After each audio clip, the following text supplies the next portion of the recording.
रंग की फानुस थी, दिल के महलों में हजार, और रंगों की फानुस थी, ज़ारों की कब्र पर है और निसाबतु नहीं। দুনিয়াটা জীবনটা একটা ফানুস, ছোট্ট একটা বেলুনের মধ্যে একটু বাতি দিয়ে অক্সিজেন দিয়ে ছেড়ে যায়, উঠতে উঠতে ফানুস হারিয়ে যায়, কোথায় গেছে ফানুস নিজেও জানে না, কখন যে সে বিলীন হয়ে যাবে তা ফানুসের জানা থাকে না। থাকে না। আল্লাহ তাআলা অল্প একটু হায়াত দিয়ে দুনিয়ায় পাঠাইয়ে দিয়ে কোন দিন যে হায়াতটা ফুরাইয়া যাবে আমরা কেউ জানি না। আহা, কি এক জীবন! একদিন চোর ফাঁকিবে, দন্ত পড়িবে, তোর যৌবনে পড়ে যাবে ভাটি, ওরে ক্রমে ক্রমে খুলিয়া পড়িবে তোর ওই রঙ্গিলা দালানের মাটির বন্ধু, কারাশায় বানাইলা ঘর বাড়ি। এরকম অবস্থা হবে কি হবে না? টাকা পয়সা জমিদারি আর কত করবি বাহাদুরি, ওরে খাট পালঙ্ক দামি গাড়ি কারে যাবি দিয়া, কবর দেশে যাইয়া একলা কবরে কেমনে থাকবি, তোর ভাই বন্ধু ছাড়িয়া রে কবর দেশে যাইয়া। যাইতে হবে কিনা? কি নিয়ে গেলাম একটু হিসাব নেওয়ার দরকার আছে না নাই? এই জন্য আজকে আলোচনার বিষয়, আমার হিসাব আমি দেব, আমার সওদা আমি করব ইনশাআল্লাহ। আরো জোরে বলেন ইনশাআল্লাহ। আমার সাথে মন উজাড় করে সকলে আল্লাহর কোরআন পড়ুন। আমার পরে কোনো বক্তা আছে নাকি? তাহলে তো বসে যাওয়ার কথা। আপনাদের কুতুবদিয়ার মানুষ খুব ভদ্র, ধর্মপরায়ণ, আমি যতটুকু এই পর্যন্ত অ্যানালাইসিস করছি। আমার কাছে উল্টোপাল্টা দৃশ্য দেখলে আমার নিজেরই খারাপ লাগবে যে এতদিন দেখলাম কি আর এখন দেখি কি। বসে পড়েন। এখন পুলিশে আর আপনাকে উঠাইয়া দেবে না, কোন আলেম কথা বললে তার হাতে আর হাত করা পড়াবে না। পড়াবে না। মাহফিল কমিটির থানার থেকে আর অনুমতি আনা লাগবে না। লাগবে? সভাপতি আর কল করে ওসি বলবেন আসেন দেখি আপনারা কোন জঙ্গিরে দাওয়াত দিয়েছেন। আস্তাগফিরুল্লাহিল আযীম। বক্তা মাহফিল শেষে ভাত খাইতে বসে কয় হুজুর পুলিশের গাড়ি হাজির, আপনি একটু এদিক দিয়ে চলে গেলে বাঁচেন। এরকম দৃশ্য হয়েছে কি হয়নি?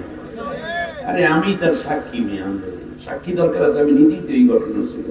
আরে কত আইটেমের খাবার, সামুদ্রিক মাছ, কবুতরের গোশত, আস্ত খাসি হুজুরের জন্য রান্না, কত আগ্রহ করে সব খাবারগুলো সামনে। প্রথমে একটু ভর্তা দিয়ে এক লোকমা খেয়েছি, সাথে সাথে বলছিল যে ওয়াজ করছেন ভাত কখনো নাই। আমার এই যে ছোট ভাই কি যেন ওর নাম, গান গাইলো নোমান, ওর কণ্ঠ, ওর একটা গান আমার খুব পছন্দ হয়, আমি চাই কি যেন একটা গান আছে না, আমি স্বপ্ন দেখি আমজাদুল্লাহ, এই যে কি যেন একটা গান আছে খুব সুন্দর, ওর নিজের গাওয়া, নিজের রচয়িতা, নিজে সুর দেয়, খুব ভালো। আল্লাহ ওর কণ্ঠের মধ্যে মধুরতা দান করুন। বাংলাদেশে যারাই এই জীবন ঘনিষ্ঠ কথাগুলো নিয়ে আসে আল্লাহ তাআলা তাদের জ্ঞান, বিবেক, কণ্ঠ, বক্ষ নূর দিয়ে ভরপুর করে দিন। সম্মানিত ভাইরা, আসুন আমরা প্রাণ ভরে আল্লাহর কোরআনের কথা বলবো, কোরআনের কথা শুনবো, কোরআনের পথে চলবো। তাহলে আল্লাহকে পাবো, জান্নাত পাবো, আল্লাহর রহমত পাবো, ঠিক না? এর বাইরে চললে সব থেকে বঞ্চিত হয়ে যাব। আমাদেরকে কোরআন কাছেই আসতে দেওয়া হতো না। মনে পড়ে বহু কমিটির সভাপতি তার আওয়ামী লীগের পদ হারাইছে, কারণ ওনার পাশে বসে আমি যে কথা বলছি তাতে অত দুর্নীতির ঝুলির মধ্যে বাড়ি পড়ছে। তুমি থাকতে এই কথা হুজুরে কেমনে বললো, এই জন্য তুমি নিজে সভাপতি হইয়া বসে থাকো, তোমার আর দলে রাখা যাইবে না, কারণ তুমি তলে তলে রাজাকার হয়ে গেছে। বিবেকের তাড়নায় আজ নতুন প্রজন্ম জেগেছে। আগামীর বাংলাদেশ হবে আল্লাহর কোরআনের বাংলাদেশ। আপনারা রেডি তো? রাস্তায় রাস্তায় ঘুরলে হইব, হ্যাঁ, লোকজন চলে আসবে। আমি আপনাদেরকে একটা আয়াত বলবো, আমল করবেন। আল্লাহ তাআলা কোরআনে বলেছেন, ইয়া আইয়ুহাল্লাযীনা আমানু ইযা কিলা লাকুম তাফাসসাহু ফিল মাজালিস ফাফসাহু ইয়াফসাহিল্লাহু লাকুম। হে ঈমানদারেরা, তোমাকে যখন বলা হবে যে অন্য ভাইকে জায়গা ছেড়ে দিয়ে তুমি একটু এগিয়ে আসো, তোমার সামনের জায়গা পুরো করে বসো, তোমরা যদি একটু সামনে আগাইয়া অপর ভাইয়ের জন্য একটু জায়গা ছেড়ে দাও, আমি আল্লাহ কিয়ামতের দিন আমার আরশের নিচে তোমার জন্য বড় করে জায়গা ছেড়ে দেব। কি করা উচিত বলেন তো দেখি? একটু সামনে আগান, পিছন থেকে জায়গা থাকুক, ভাইয়েরা যেন জায়গায় বসে পড়তে পারে। আর আমার সাথে পড়তে থাকে না, আউযু বিল্লাহি মিনাশ শাইতানির বিসমিল্লাহির রাহমানির রাহিম। ইন্নাল্লাহা ওয়া মালাইকাতাহু ইউসাল্লুনা আলান নবী ইয়া আইয়ুহাল্লাযীনা আমানু সাল্লু আলাইহি ওয়া সাল্লিমু তাসলিমা। আল্লাহুম্মা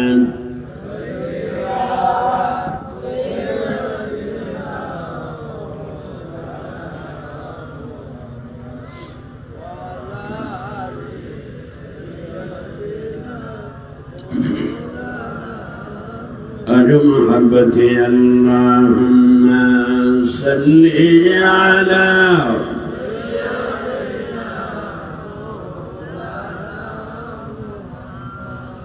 وعلى آل سيدنا الدنيا ربي আমি একদিন থাকবো না, সবাই আমায় ভুলে যাবে নবী, আপনি আমায় ভুলবেন না। আল্লাহুম্মা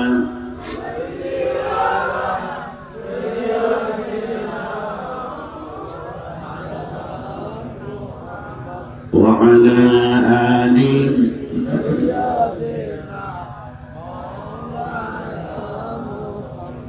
سورة يوسف بداري حكمة لقمان ما قارئ قرآن باري أيدي لشاد من ما بلغ العلم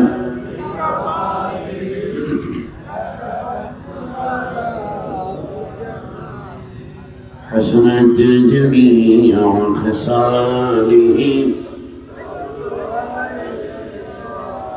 محبت ذکر کر لا الہ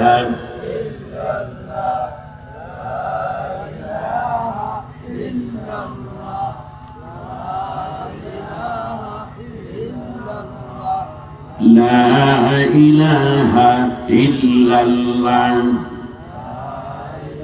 কণ্ঠ ছেড়ে দিতে হবে লা ইলাহা ইল্লাল্লাহ যখন তুমি ছোট্ট ছিলে দাঁত ছিল না মুখে,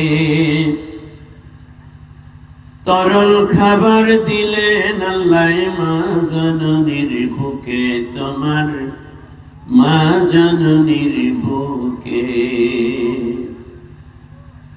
ওই আল্লাহ রে ভুইল না রে, সেই আল্লাহ রে ভুইল না রে, জীবন জাগার থাক সেই আল্লাহর হুকুম পালনে থাকি ও সজাগ। আল্লাহ রে ডাক রে বান্দা, আল্লাহ রে ডাক, লা ইলাহা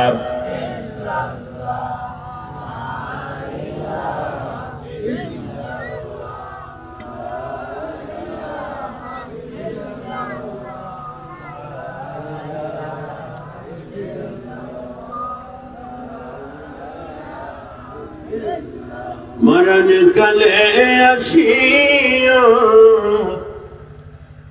পাশে মোর বসিও,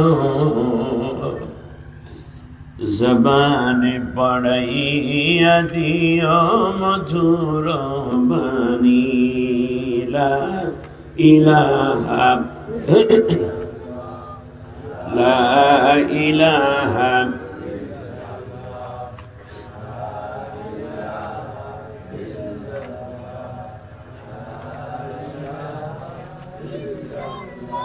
লা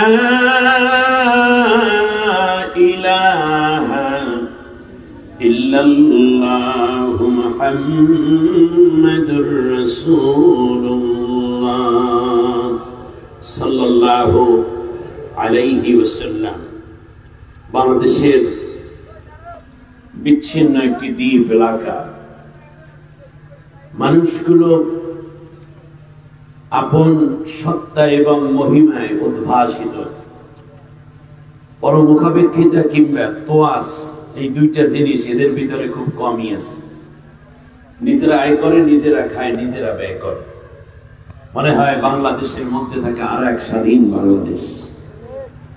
চারদিকে বিশাল জলধারা বেষ্টিত, মাঝখানে এই ছোট্ট দ্বীপ। দক্ষিণ দিকে রয়েছে বিশাল বঙ্গোপসাগর, শাখা নদীগুলো দ্বারা বেষ্টিত মৎস্য সম্পদ রয়েছে এখানে, প্রাণীজ সম্পদ, লবণ সম্পদে ভরপুর। এই ছোট্ট দ্বীপটির নাম কুতুবদিয়া। মানুষগুলোর ভেতরে রয়েছে ইমানের চেতনা, তাওহীদের আবহ। সেই পুরানো কাল থেকে নিয়ে এর চর্চায় তারা অভ্যস্ত। দিনদার ইমানদারিতার পাশাপাশি মসজিদ মাদ্রাসা গড়ে তুলেছে নিজের অর্থায়নে, নিজেদের কষ্ট শ্রম দিয়ে। আবার মোবাইল প্রোগ্রাম হিসাবে মাঝে মধ্যে সাজায় তাফসীরুল কোরআন মাহফিল। তারই ধারাবাহিকতায় আব্দুল হাদী শিকদার পাড়া ইসলামী যুব সংঘের উদ্যোগে আয়োজিত ৭ম বার্ষিক ২ দিন ব্যাপী তাফসীরুল কোরআন মাহফিল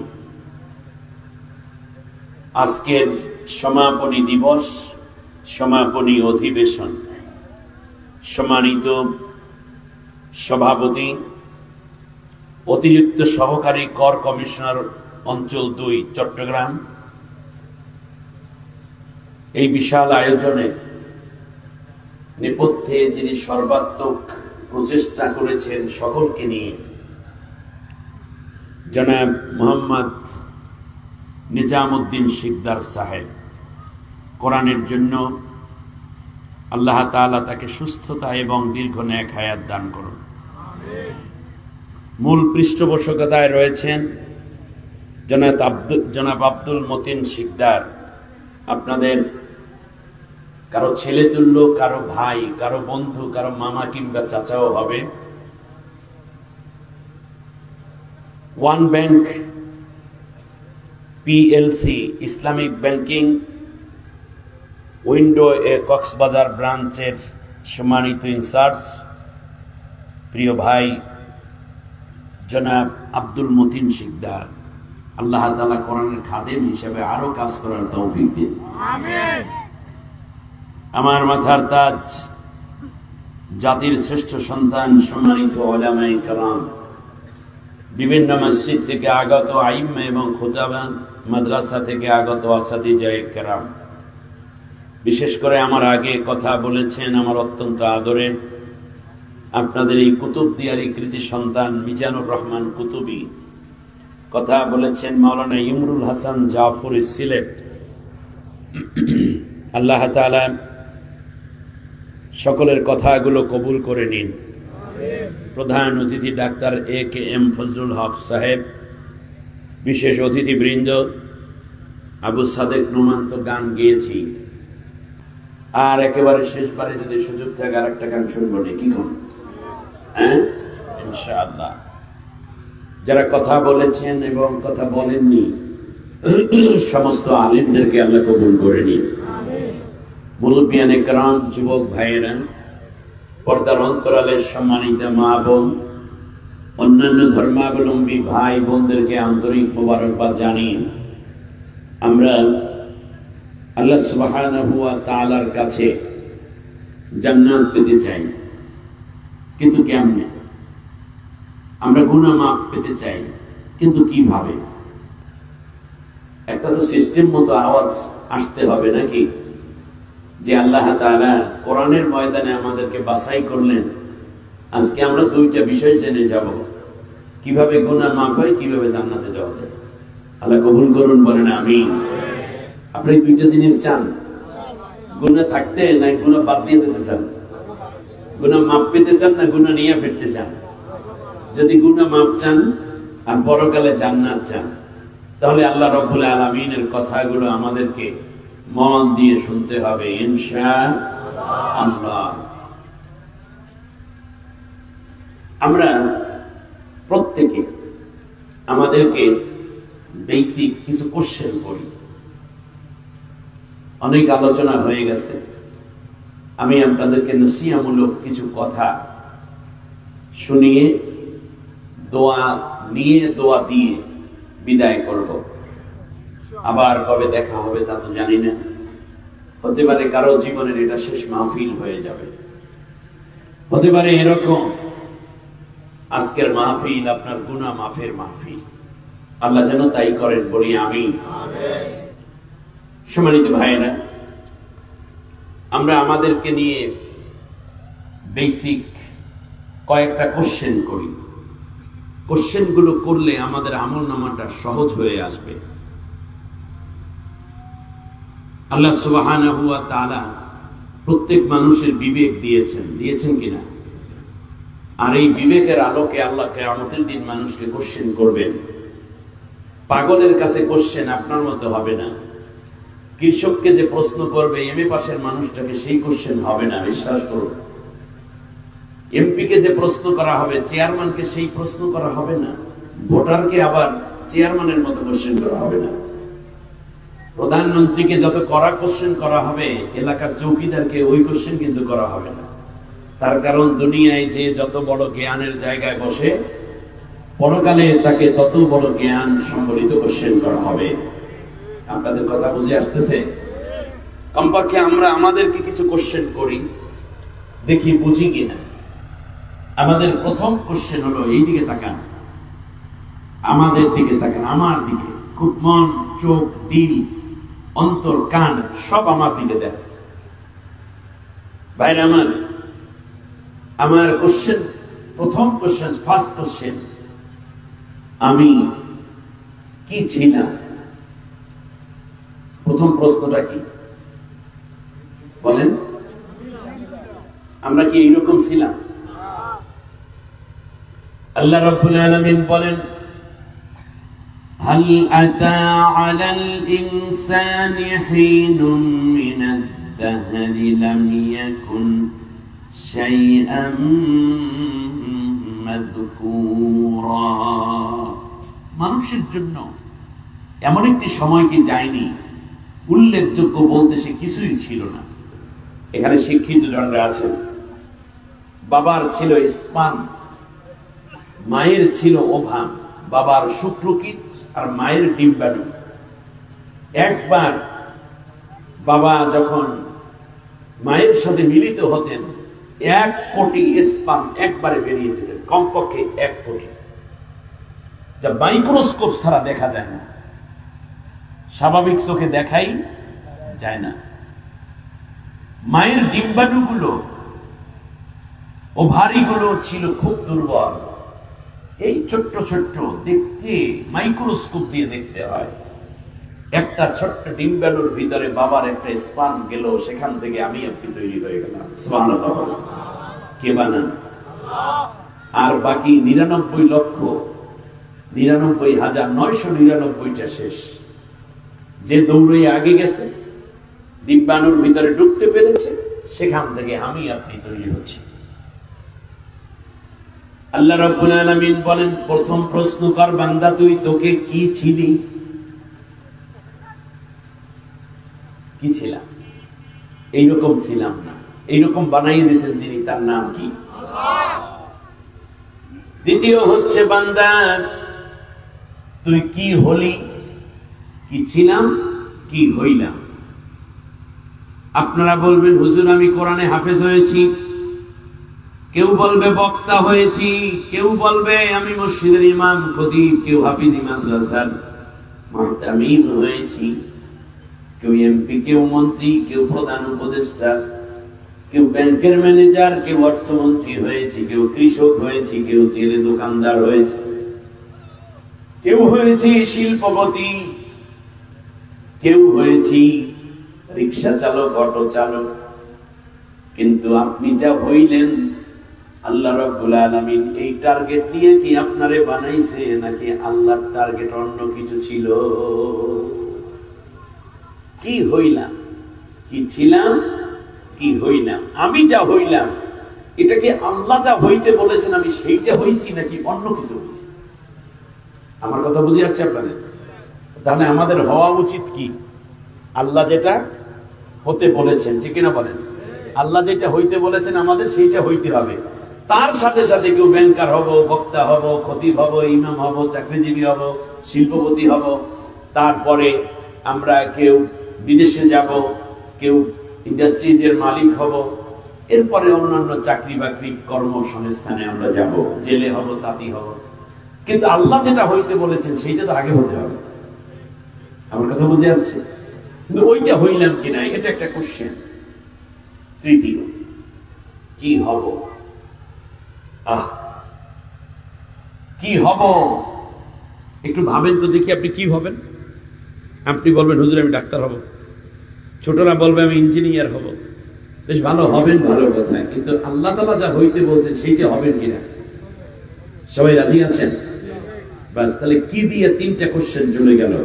বলেন, কি ছিলাম, কি হইলাম, কি হব? আবার 3টা কোশ্চেন করেন, কোথায় ছিলাম? আমরা কি এখানে ছিলাম? ছিলাম কোথায়? রুহের জগতে। রাইট, সুন্দর আনসার করেছে আমার ছোট ভাইটা। রুহের জগতে, এখানে আমরা ছিলাম না।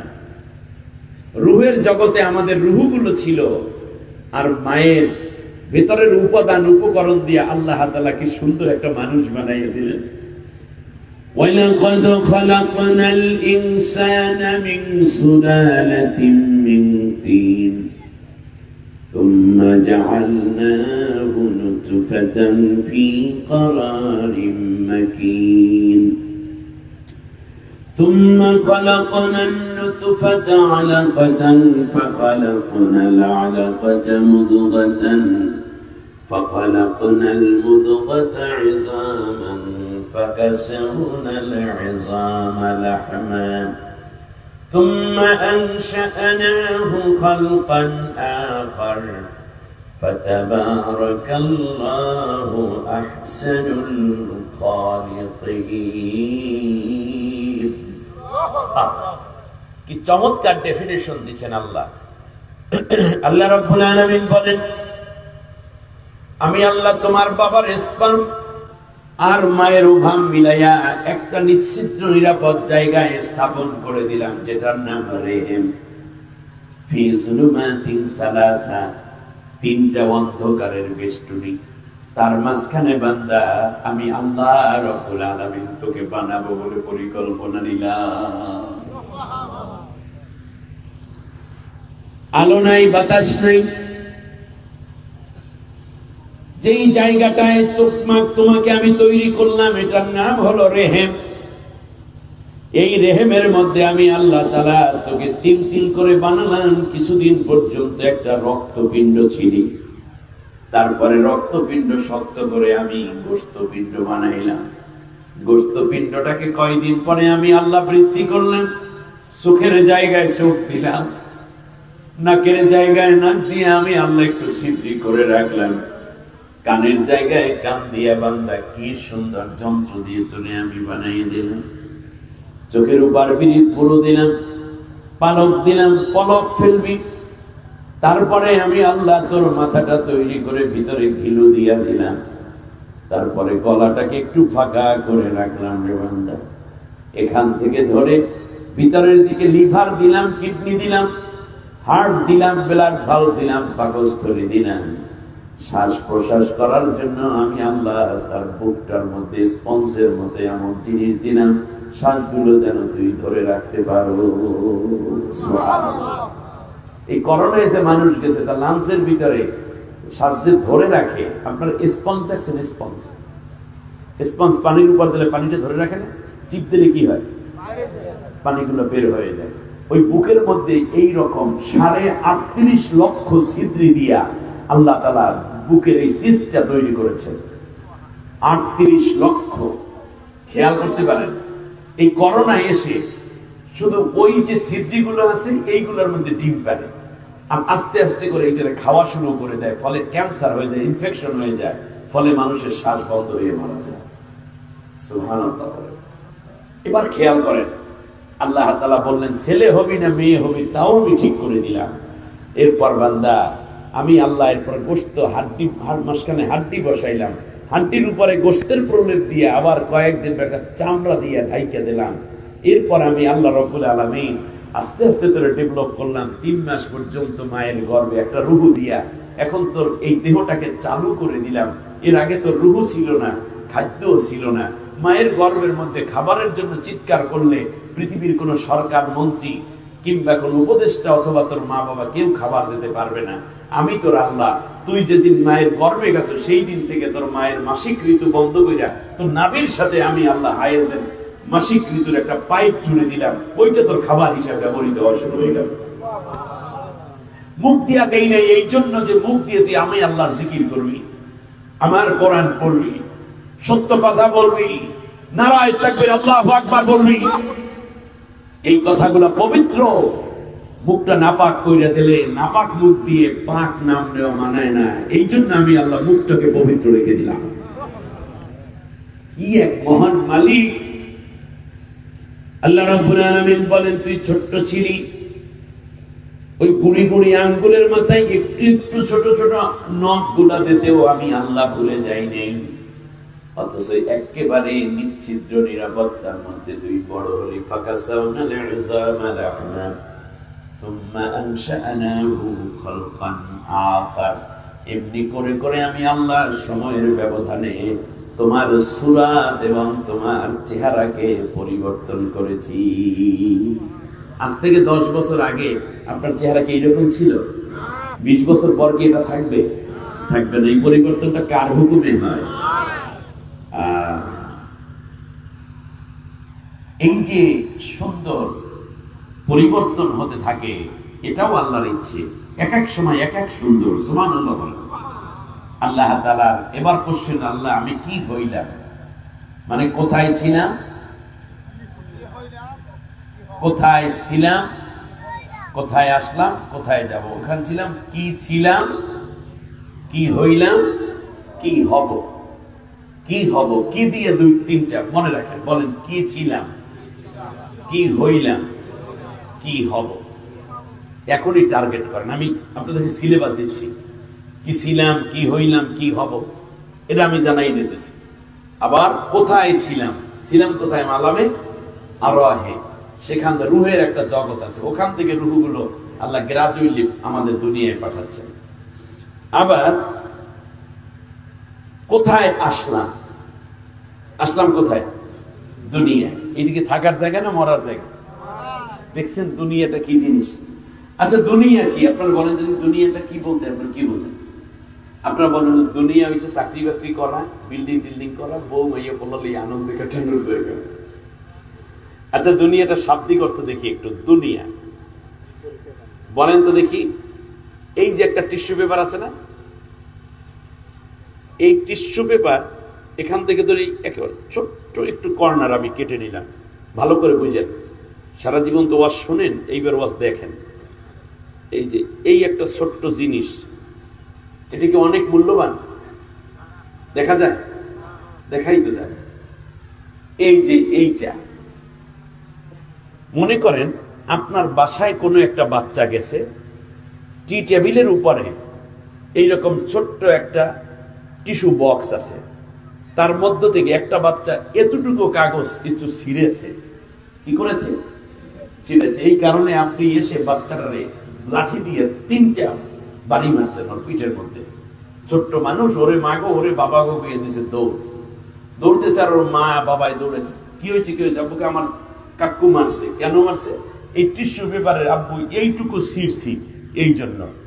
তখন অন্য মানুষরা কয় বেটা তুই মানুষ না পাগল? এই আদনা একটা জিনিসের জন্য মানুষ কি এইরকম মেটে দেয় ছোট্ট মানুষের? এটার নাম কি? টিস্যু। কিন্তু বললেন কি আদনা? আদনা বলছেন না? এই আদনার চেয়েও তুচ্ছ যেই জিনিস সেইটার নাম দুনিয়া। কথাটা বোঝেন নাই? এই আদনাটার চাইতেও তুচ্ছ যেই জিনিস সেইটার নাম কি? দুনিয়া। দুনিয়া হচ্ছে একটি মৃত্যুদণ্ডের ফাঁসির মঞ্চ, আর আমরা সবাই ফাঁসির আসামি। আজ না হয় কাল একদিন ফাঁসির মঞ্চে দাঁড়াতেই হবে। মৃত্যু হবে না এরকম কেউ আছে? কিন্তু অন্যায় ভাবে আমাদের আল্লামা সাইদি সাহেব সহ বাংলাদেশের ইসলামী আন্দোলন নেতৃবৃন্দ এবং বিভিন্ন দল, বিশেষ করে বিএনপির সালাউদ্দিন কাদের চৌধুরী, আপনাদের চট্টগ্রামের কৃতি সন্তান, ঠিক না? এবং অন্যান্যদেরকে যারা অন্যায় ভাবে এই ফাঁসির মঞ্চে এনে নাটক সাজিয়ে তাদেরকে হত্যা করা হলো, যারা হত্যা করলো তারা কি মৃত্যু হবে না? তারাও তো ফাঁসির আসামি। কিন্তু তাদের ফাঁসি হোক আর না হোক, তার কারণ হচ্ছে ওনারা আসবে না বলে ফাঁসি হবে না, এইরকম চিন্তায় তারা আছে। আবার মাঝে মাঝে করে চট করে চলে আসবো। আরে বাংলার মানুষ বসে আছে, কট করে ধরে ফেলবে, ঠিক না বলেন? আপনার আসার দরকার কি? কোথায় আছেন বলেন, পোলাপাইনে ধরে নিয়ে আসবেন। যাইবে না? তোমরা যাইবে না? সবাই তো মরবে, সবাই তো একদিন ফাঁসির আসামি হয়ে যাবে। তাহলে অন্যায় ভাবে অন্য মানুষকে কেন ফাঁসি দিলাম? বাংলার জমিনে যারা আলেম ওলামাদেরকে হত্যা করেছে, পিলখানার হত্যাকাণ্ড ঘটিয়েছে, 28 অক্টোবর 2006 সালে যারা হত্যাকাণ্ড ঘটিয়েছে, সর্বোপরি হেফাজতে ইসলামের 5 মেয়ে যারা শাপলা চত্বরকে রক্তাক্ত করেছে, এমনকি ছাত্র আন্দোলনেও যারা হত্যা করেছে এবং অন্যায়ভাবে যাদেরকে ফাঁসি দেয়া হয়েছে, যারাই কাজের সাথে জড়িত প্রত্যেকটা হত্যার বিচার হবে এবং প্রত্যেক খুনিদের আবার নতুন করে ফাঁসির কাছে ঝোলানো হবে। এত সহজ না। কম শোকে পালাইছে, আপনি বোঝেন না? দেখছে উপায় নাই। বলেন কি উপায় নাই? এরপরও আমাদের দেশে কিছু সিঙ্গারা খাওয়া কর্মীরা মনে করে কি ওনারা এখনো আসিবে ফিরে, ধানসে নদীরে ফিরে। ওয়েট করে। কোথায় আসলাম? আধার ঘেনা স্বপ্ন পোড়া চোরা বালুর চর, ওরে পাগলকে বেঁধেছি সেই চরে তোর ঘর। থাকার জায়গা না রে পাগলা, এটা চলে যাওয়ার জায়গা। আসলে ওমন হাসায়া ওমন যেতে হবে, কাদায়া হায়রে দম ফুরাইলে রঙের জলসা যাইবে যে শেষ হইয়া। আর বাঁচবেন কেরা? অনন্তকাল বাঁচবেন। কিন্তু যারা হত্যা করলো নির্দোষদেরকে, আজ বলে গেলাম, হয়তো তাদের ফাঁসি হবে, না হয় পাগল হয়ে রাস্তায় রাস্তায় ঘুরতে ঘুরতে তারা মরবে, কুকুর তাদের লাশগুলো টানাটানি করবে। দেখবেন আজ না হয় কাল তুমি যাইবা কবরে, যাওয়ার সময় দেখবে যে গো তোমার সবই রইল পড়ে, যাওয়ার সময় দেখবে যে গো, ঠিক না? ছেলে মেয়ে বলবে বাবা কিভাবে যাও চলে, আব্বু বলে ডাকবো কারে গো বাবা, এই ভব সংসারে বাবা বলে ডাকবো কারে গো। ঘর করলা বাড়ি করলা চলো গাড়ি করে, আজরাইল তোমার সামনে খাড়া গো, নিবে কলিজাটা ছিঁড়ে, আজরাইল তোমার সামনে খাড়া গো। আজ না হয় কাল তুমি যাইবা কবরে, যাবার সময় দেখবে যে গো তোমার সবই রইল পরে, যাবার সময় দেখবে যে গো। এই তো দুনিয়া নাকি? বাবা গেল দাদা গেল কেউ এলো না ফিরে, তোমারও যাইতে হবে গো ভাইজান এই দুনিয়া ছেড়ে, একদিন আমার যাইতে হবে গো, ঠিক না? সুতরাং খুব যত্ন সহকারে নিজেকে তৈরি করুন, আর নিজেকে তৈরি করার জন্যই দরকার আল্লাহর কোরআনের শিক্ষা। এই জন্যই আল্লাহ কোরআন নাযিল করেছেন। কোথায় ছিলেন, কোথায় আসলেন, শেষ করছেন আল্লাহ আমি কোথায় যাব। আপনারা কোথায় যাইতে চান? জান্নাতে। কেউ চিন্তা করছে জান্নাতে যেতে লেট আছে, বাড়িতে যাইলে আগে, ঠিক না বলেন? এক বাচ্চা ছুটি হওয়ার আগে স্যারেরা বলছে এই তোমরা কোথায় যেতে চাও, সবাই কয় জান্নাতে জান্নাতে জান্নাতে। আর এক বাচ্চা কয় না আমার আম্মু বলছে ছুটি হলে ডাইরেক্ট বাড়িতে যাইতে বলছে, জান্নাতে যাওয়ার সময় নেই আমার। ছোট্ট মানুষ বুঝে নাই। এবারে আসুন আমরা জান্নাতে যেতে চাই, ঠিক না? একা যাবেন না সবাই যাবে? বলেন ইনশাআল্লাহ সবাই যাবে। সবাই মিলে জান্নাতে যাব যারা, তারা দুইটা হাত উঁচু করে আল্লাহকে একটু গভীর রাতে দেখায় দেন লিল্লাহে তাকবীর। বলেন আল্লাহ আমরা সবাই জান্নাতে যেতে চাই, তুমি আমাদেরকে জান্নাতি মানুষ হিসাবে কবুল করে লও, আমাদের গুনাহগুলো মাফ করে দাও, আমিন ইয়া রাব্বাল আলামিন। প্রশ্ন কয়টা হয়েছে? 6টা। কি ছিলাম, কি হইলাম, কি হব, মানে থাকবে না তাহলে কলম দিয়ে কাগজ দিয়ে লিখলাম। কোথায় ছিলাম, কোথায় আসলাম, কোথায় যাব। কয়টা কোশ্চেন? আল্লাহ রাব্বুল আলামিন বলেন বান্দারে এই 6টা প্রশ্নের জবাবের জন্য আমি আল্লাহ রাব্বুল আলামিন তোরে 6টা আমল শিখাইয়া দিলাম। সুবহানাল্লাহ। আমল কয়টা? আরে জোরে সবাই বলে, কেউ বলে না। আওয়াজ তো আরো বড় হবে। ইয়াংরা মুরব্বীরা কইেন না, যারা বয়স 50-এর ঊর্ধ্বে আপনারা কইেন না, 50 পর্যন্ত যাদের বয়স এরা আওয়াজ দিয়ে একটু বলো দি তোমরা কেমন আছো, আমার খবর জানা দরকার। জেনজি বেবিরা বলো দেখি আমল কয়টা? আরো জোরে। সব করকরা জিনিস। আলহামদুলিল্লাহ তোমরা পারবে, অতএব জবাব দেবা এইরকম, ঠিক আছে কিনা? 6টা। আল্লাহ রাব্বুল আলামিন বলেন আমার বান্দা বান্দিরে তোদেরকে আমি আল্লাহ 6টা আমল শিখাইয়া দিলাম, মাত্র 6টা আমল। গুরুত্বপূর্ণ 6টা কোশ্চেন জবাব পাওয়ার জন্য 6টা আমল করতে থাকবি। ছয়টা আমল কইরা যখন বাড়ির দিকে যাবি, আমি আল্লাহ রব্বুল আলামিন আব্দুল হাদী সিকদার পাড়া ইসলামী যুব সংঘের মাহফিল থেকে তোদেরকে খালি ফিরাবো না, আমি আল্লাহ 6টা পুরস্কার দিয়ে তোদেরকে বাড়ি ফিরাইয়া দেব। এবার বলেন কোশ্চেন কয়টা? আমল কয়টা? পুরস্কার কয়টা? এই জন্য উঠে যাইবেন না, সব বুঝে যাইবেন, সব বুঝে মিলে যাইতে হবে। বলেন আমি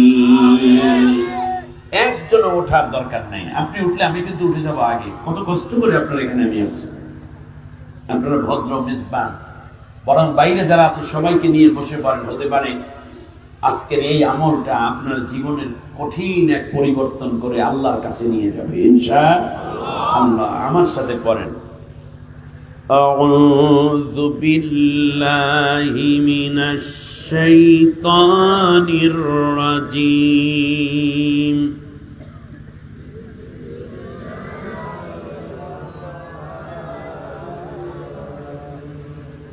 বিতাড়িত অভিশপ্ত শয়তানের ওয়াসওয়াসা থেকে আল্লাহর আশ্রয় চাই।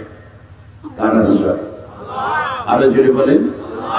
একটা মজার ব্যাপার বলি, আল্লাহ তাআলা এই 6টা কাজ যখন শুরু করছেন তখনই বলছেন নারী মোমেন, পুরুষ মোমেনা নারী সকলের জন্য সমান সওয়াব, সমান আমল, সমান জিজ্ঞাসা, সমান নেকি। ওয়াল মুমিনুনা ওয়াল মুমিনাতু বা'দুহুম আউলিয়াউ বা'দ। সূরা তাওবার এই আয়াত থেকে এখন আলোচনা হবে। তাহলে বোঝা যায় নারী পুরুষ সকলের জন্য সমানভাবে এই ওয়াজ প্রযোজ্য। আমি করেছি না, আল্লাহ করেছেন। মা বোনেরাও ভালো করে কথাগুলো শুনুন। তাহলে আমরা শয়তানের ওয়াসওয়াসা থেকে আশ্রয় চাই কার কাছে? আউযু বিল্লাহি মিনাশ শাইতানির রাজীম অর্থ কি? বিতাড়িত অভিশপ্ত শয়তানের ওয়াসওয়াসা থেকে আল্লাহর কাছে আশ্রয় চাই। আমাদের আশ্রয়দাতা কে? না, আরো জোরে হইবে আওয়াজ। এটা আল্লাহর নাম। একেবারে যে যত বেশি আল্লাহকে ভালোবাসেন সে তত বড় আওয়াজ দিতে হবে। জোরে বলেন, আমরা আশ্রয়, আমাদের আশ্রয়দাতা কে? প্রশ্রয়দাতা কে? নিরাপত্তা দানকারী কে? উদ্ধারকর্তা কে? সাহায্যকারী কে? হায়াত দাতা কে? মুয়াত দাতা কে? বিধান দাতা কে? আল্লাহ। ব্যাস, বিগত 18টা বছর কম জ্বালায় নাই ঝামেলা বিবি, ঠিক না? নাম কি বিবি বলেন? মিসেস ঝামেলা বিবি। এই ঝামেলা বিবি যা করিল ইতিহাস ফেল, শেষকালে যা কইরে গেছে তা বিশ্বের ইতিহাসে কোন সরকার করে নাই। এর মানে বইয়ের হাত ধরে চলে গেছে, সবাই ধুয়ে গেছে। আর সাথে সাথে 350 এমপি, উপজেলা চেয়ারম্যান, কমিশনার, এরপরে কি মেয়র, পুলিশ, র্যাব, গোয়েন্দা, ডিবি, ডিএসবি, সোনার ছেলে, রূপার ছেলে, তামার ছেলে, লোহার ছেলে যা আছে কুল্লু খালাস একসাথে সব শেষ হয়ে গেছে। ইয়া দুনিয়ার কোন সরকার এত নষ্ট ভাবে বসেনি। পোলাপাইনে প্রথম চাইছিল 11 দফা, পরে কইছে 4 দফা, পরে কইছে 1 দফা। 1 দফায় কইছিল পদত্যাগ করে, পালাইয়ে তো যাইতে পারি। ওনারা কয় তোরা যেহেতু পোলাপাইন মানুষের চাওয়া চাই করো, তোরা যা চাও না হেঁটেই করবো, যা চাইছি তা দিব না। তা না দিয়ে কি করছে? একসাথে পালানোর দ্বারা বোঝা যায় তারা ছিল চোর। কারণ চোর পালায়, গৃহস্থ কোনদিন শেখের বেটি পালায় না, না কইয়া চলতে যায়। যাই হোক, এটা তার ব্যাপার, সে করুক। কিন্তু আমার কষ্টটা ভিন্ন জায়গায়। আহা রে আল্লাহ, অনেক গালি দিচ্ছে। রাজাকার কখনো বলছে দেশদ্রোহী, কখনো জঙ্গি, কখনো বিদেশি দালাল, কখনো বলছে উন্নয়নের বাধা, কখনো বলছে ষড়যন্ত্রকারী, কখনো বলছে উগ্র, কখনো সন্ত্রাসী ইত্যাদি। শীতে বলতে বলতে শেষকালে একটা গালি দিতে কি জানেন? পাকিস্তানের দালাল। এ কইতো না, প্যারে পাকিস্তান, মেরা পাকিস্তান, কি জানি কইতো একটা। আরে মানুষ ক্রিটিসাইজ করার একটা সীমা আছে। সবাই তো সব কাজ করতে পারে না রে ভাই। একটা প্রধানমন্ত্রী, তার একটু কম্প্রিহেনশন থাকা দরকার ছিল। শেষ পর্যন্ত যা হইল, এই কথা বলতে বলতে 18 বছরে জেল দিয়েছে না? আপনাদের এই অঞ্চলে বিভিন্ন বিরোধী দলীয় আলেম ওলামা এবং এদেরকে জেল দিয়েছে কি দেয়নি? মামলা দিয়েছে কি দেয়নি? মামলা দিলাম, ঘরবাড়ি দখল করলাম, ব্যবসা বাণিজ্য লুটপাট করলাম, ব্যাংক নিয়ে গেলা, হাসপাতাল নিয়ে গেলা, এরপরে মসজিদ কমিটিতেও তোমরাই ঢুকলা, আমাকে কেউ আর রইল না। যাই হোক, এরপরে রিমান্ড দিলা, রিমান্ডে হাড্ডি গুড্ডি গুঁড়ো করে ফেলাইলে ভাই। এরপরে উল্টা পিলে পিটাইয়া, উল্টা হাত পা উল্টো বাইন্দা, তারপরে পিটাই চোখ বন্ধ করে, এরপরে আয়না ঘর বানাইলা, ক্রস ফায়ার দিলা, গুম করলা, কথা কয় না, এগুলো হয় নাই নাকি? এরপরে কি করলা? শেষ পর্যন্ত ফাঁসিও দিলা, ঠিক না? এত যন্ত্রণা, এত কষ্ট সহ্য কইরাও বিএনপি, জামাতের, হেফাজতের সরমনায় কেউ কি বাংলাদেশ সাইডে পাকিস্তান পালাই গেছে? কারণ তার পাকিস্তানের দালাল হইলে না পাকিস্তানে পালাই যেত। এই জন্য কেউ পাকিস্তান পালাই যায় নাই, সব রয়ে গেছে কোথায়? ওই মাইর খায়, গুলি খায়, রিমান্ড খায়, আয়নাগরে পাঠায়, ক্রস ফায়ার দেয়, ফাঁসি দেয়, এরপর দেশ ছেড়ে পালায় না, সবাই থাকে কোথায়? তাহলে বোঝা যায় বাংলাদেশের পাকিস্তানের কোন দালাল নেই। হাত দুইটা উঁচু করেন, আজ একটা ইতিহাস সৃষ্টি হইয়া যাও, বলেন বাংলাদেশে না, হাত সোজা হয় নাই, একটা রাত সোজা হয়নি, একই এত আলিশ কেন? রোমাবুল জোরে বলেন, হাত এইভাবে উঁচু করেন, বলেন বাংলাদেশে। আওয়াজ আরো জোরে হইবে, বলেন বাংলাদেশে পাকিস্তানের কোন দালাল নাই, বলেন কোন দালাল নাই। বাংলাদেশে পাকিস্তানের একটা দালালও নাই, হাত দিচ্ছে করে। কিন্তু বাংলাদেশে ভারতের দালাল আছে। কেমনে বুঝলেন? সবাই বোঝে, হিসাব করতে সবাই। এর মানে বাংলাদেশে বসে বসে ভারতের দালালরা আমাদের মাথার উপরে অত্যাচার চালিয়ে যাচ্ছে। মাত্র 18 দিন বাকি ছিল বাংলাদেশটাকে লিখে দিতে। আমার দেশের ছাত্র সমাজ দেখতে পাইল আওয়ামী লীগ বিএনপি দিয়ে কাজ হচ্ছে না, জামাত ইসলামী দিয়ে কাজ হচ্ছে না, হেফাজতে ইসলাম দিয়ে কাজ হচ্ছে না, চরমনাই দিয়ে কাজ হচ্ছে না। কিন্তু এই ওল্ড মডেল চলবে না, আমরা নতুন কোন আন্দোলন শুরু করব। জেএনজি বেবিরা এগিয়ে আসলো, তারা চিন্তা করলো প্রয়োজনে আমরা জীবন দেব, কিন্তু জমিন দেব না। আমার দেশটাকে শেষ করে দিয়েছে এরা। নৈতিকতা, শিক্ষা, সংস্কৃতি, কালচার, ঈমান, তাহজিব, তামাদ্দুন, আলেমদের মুখ খুলে কথা বলা, দিনদারদের পথ চলা, সব জায়গায় ছিল বাধা আর বাধা। হাজার রকমের তেল দিয়ে তাদেরকে চলতে হতো। মনে হয় যেন ভারতের একটা কালো থাবার কারণে আমরা আর শ্বাসরোধ হয়ে আসতেছিল, ঠিক না বলেন? সেই সময় ছাত্র সমাজ এগিয়ে আসলো, জীবন দিল, রক্ত দিল। ওরা প্রমাণ করলো আমরা জীবন দেব, কিন্তু আমাদের পৈতৃক জমি আমরা দেব না।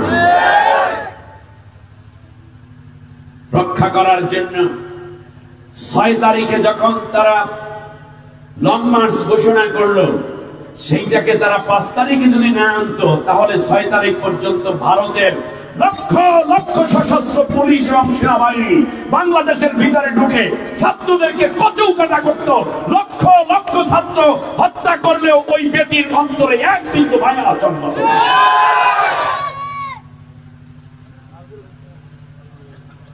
ওরা 6 তারিখকে এজন্যই 5 তারিখে আনছে। কিন্তু শেষ পর্যন্ত তিনি চলে গেলেন, যাইতে তো চাইনি। তাহলে কি আর দুপুরের খাবার রান্না করে? মাইয়াটা যাওয়ার সময় দুটো ভাতও খাইতে রইল, মানে বরিশালে দরদে, ঠিক কিনা? আপনাদের এলাকায় কি বলবেন? তাই মাইয়াটা যাওয়ার সময় দুটো ভাতও খাইতে পারে, চলে গেছে। আমাদের সাহায্য আমেরিকায় নয়, চীনে নয়, রাশিয়ায় নয়, ভারতে নয়, পাকিস্তানেও নয়। আমাদের সাহায্যের জায়গায় একমাত্র আল্লাহর কাছে, ঠিক না? আল্লাহ রাব্বুল আলামিন বললেন, স্বৈর শাসকদেরকে আমি আল্লাহ এইভাবে পদানত করে দিই। যাওয়ার পরে এত বড় একটা পতন হলো, অথচ সারা বাংলাদেশের একটা মানুষ মায়ায় কাঁদল না। আমি আশ্চর্যান্বিত হয়েছি। আপনাদের এই অঞ্চলে আওয়ামী লীগ করার লোক ছিল না? ওই কানছে কেউ যে আপায় চলে গেছে, আরে সোয়ে পানি দেখছেন কেউ না?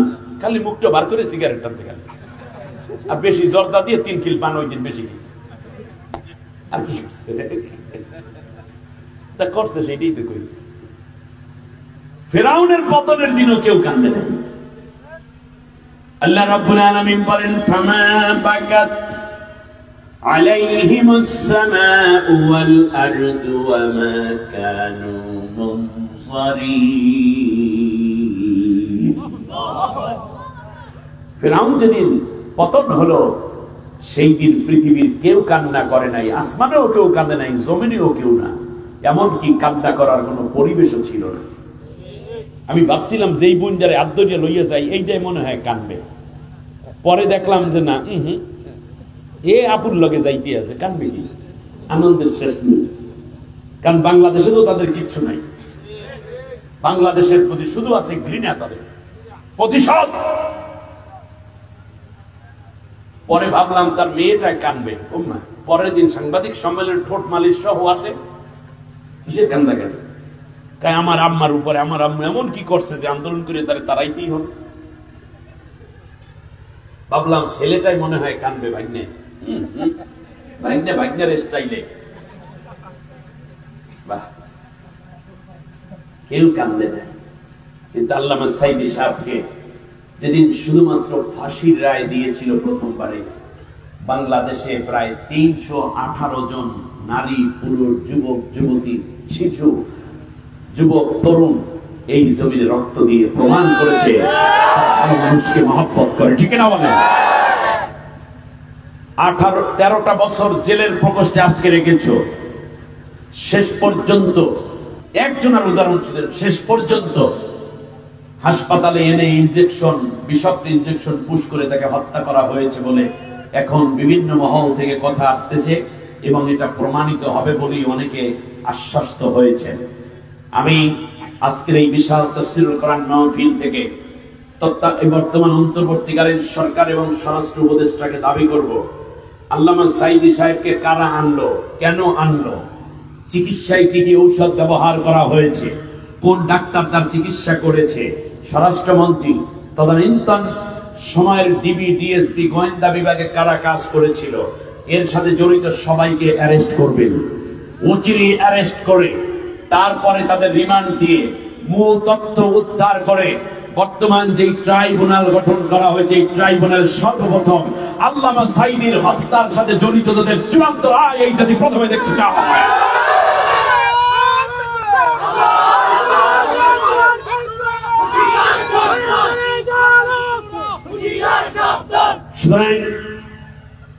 খেলা শুরু হয়েছে, এত তাড়াতাড়ি থামবে না। ইতিহাস পড়েন না কেন? পৃথিবীতে কোন সরকার প্রধান যদি পালিয়ে যায়, ফিরে আসতে 100 বছর লাগে। এই পর্যন্ত আপনি থাকলে 100 বছরের কাম করেন, সিঙ্গারা আর সামোসা খাইতে থাকেন, কোনো অসুবিধা নেই। 100 বছরের আগে ঘুরে দাঁড়াতে পারবেন না, এই কথা লিখে রাখেন। এটা চূড়ান্ত, এটা চূড়ান্ত। আসিবেন ভিন্ন নামে, এ নামে আর হবে না। আপনিও চেঞ্জ হয়ে যান। বলেন কি বলছি? আপনিও চেঞ্জ হয়ে যান। তবে কি চেঞ্জ হবেন আমি একটু সেইটা বললে যাই, তাহলে আপনাদের জন্য সুবিধা হবে। কি কষ্ট হচ্ছে আপনাদের? এখানে কষ্ট হইলে তো মনে করুন আবার আর একটা ঝামেলা। আমার ভাইয়েরা দেখুন, সূরা ইউনূসের 92 নম্বর আয়াতে আমরা চলে যাই। কোন নেতা যদি নিজের কর্মীদেরকে পালাইয়া চলে যায়, তাহলে কি করতে হয়? আল্লাহ সুবহানাহু ওয়া তাআলা কোরআনুল কারীমের মধ্যে সেই কথাটাও চমৎকার করে বলেছেন যে শোনো, সেই সময় তোমরা একটা কাজ করো, সেটা হলো এই যে একজন নবী ছিলেন যিনি তার জাতিকে দাওয়াত দিয়েছেন, পরে আল্লাহর কাছে না বললে পালাইয়া চলে গেছে রাতে। নবীর নাম কি? বাহ, দারুণ জানেন। সেখান থেকে চিন্তা করলাম, তাই পালাইয়া যাওয়ার নেতা কর্মীদের অবস্থা কি হবে? আল্লাহ রাব্বুল আলামিন 98 নম্বর আয়াত সূরা ইউনূস, আল্লাহ বলছেন ফালাউলা কানাত ক্বরিয়াতুন আমানাত فنفعها إيمانها إلا قوم يونس لما آمنوا كشفنا عنهم عذاب الخزي في الحياة الدنيا ومتعناهم إلى حين. শোনো, আমার ইউনুস যখন তার জাতির লোককে ফালাইয়া চলে গেল, জাতির লোকেরা বলল, আল্লাহ এখন আমরা কই যাব? আমরা তো তওবা করার জন্য ঈমান আনতে আসছি, কিন্তু আমার নেতা তো পালাই গেছে। আল্লাহ কে চিন্তা নাই, যদি আমার দিকে ফিরে আসো তাহলে আর ইউনুসও দরকার নাই, আমি আল্লাহ নিজেই তোদেরকে কালেমা পড়াইয়া মুসলমান বানাই দেব।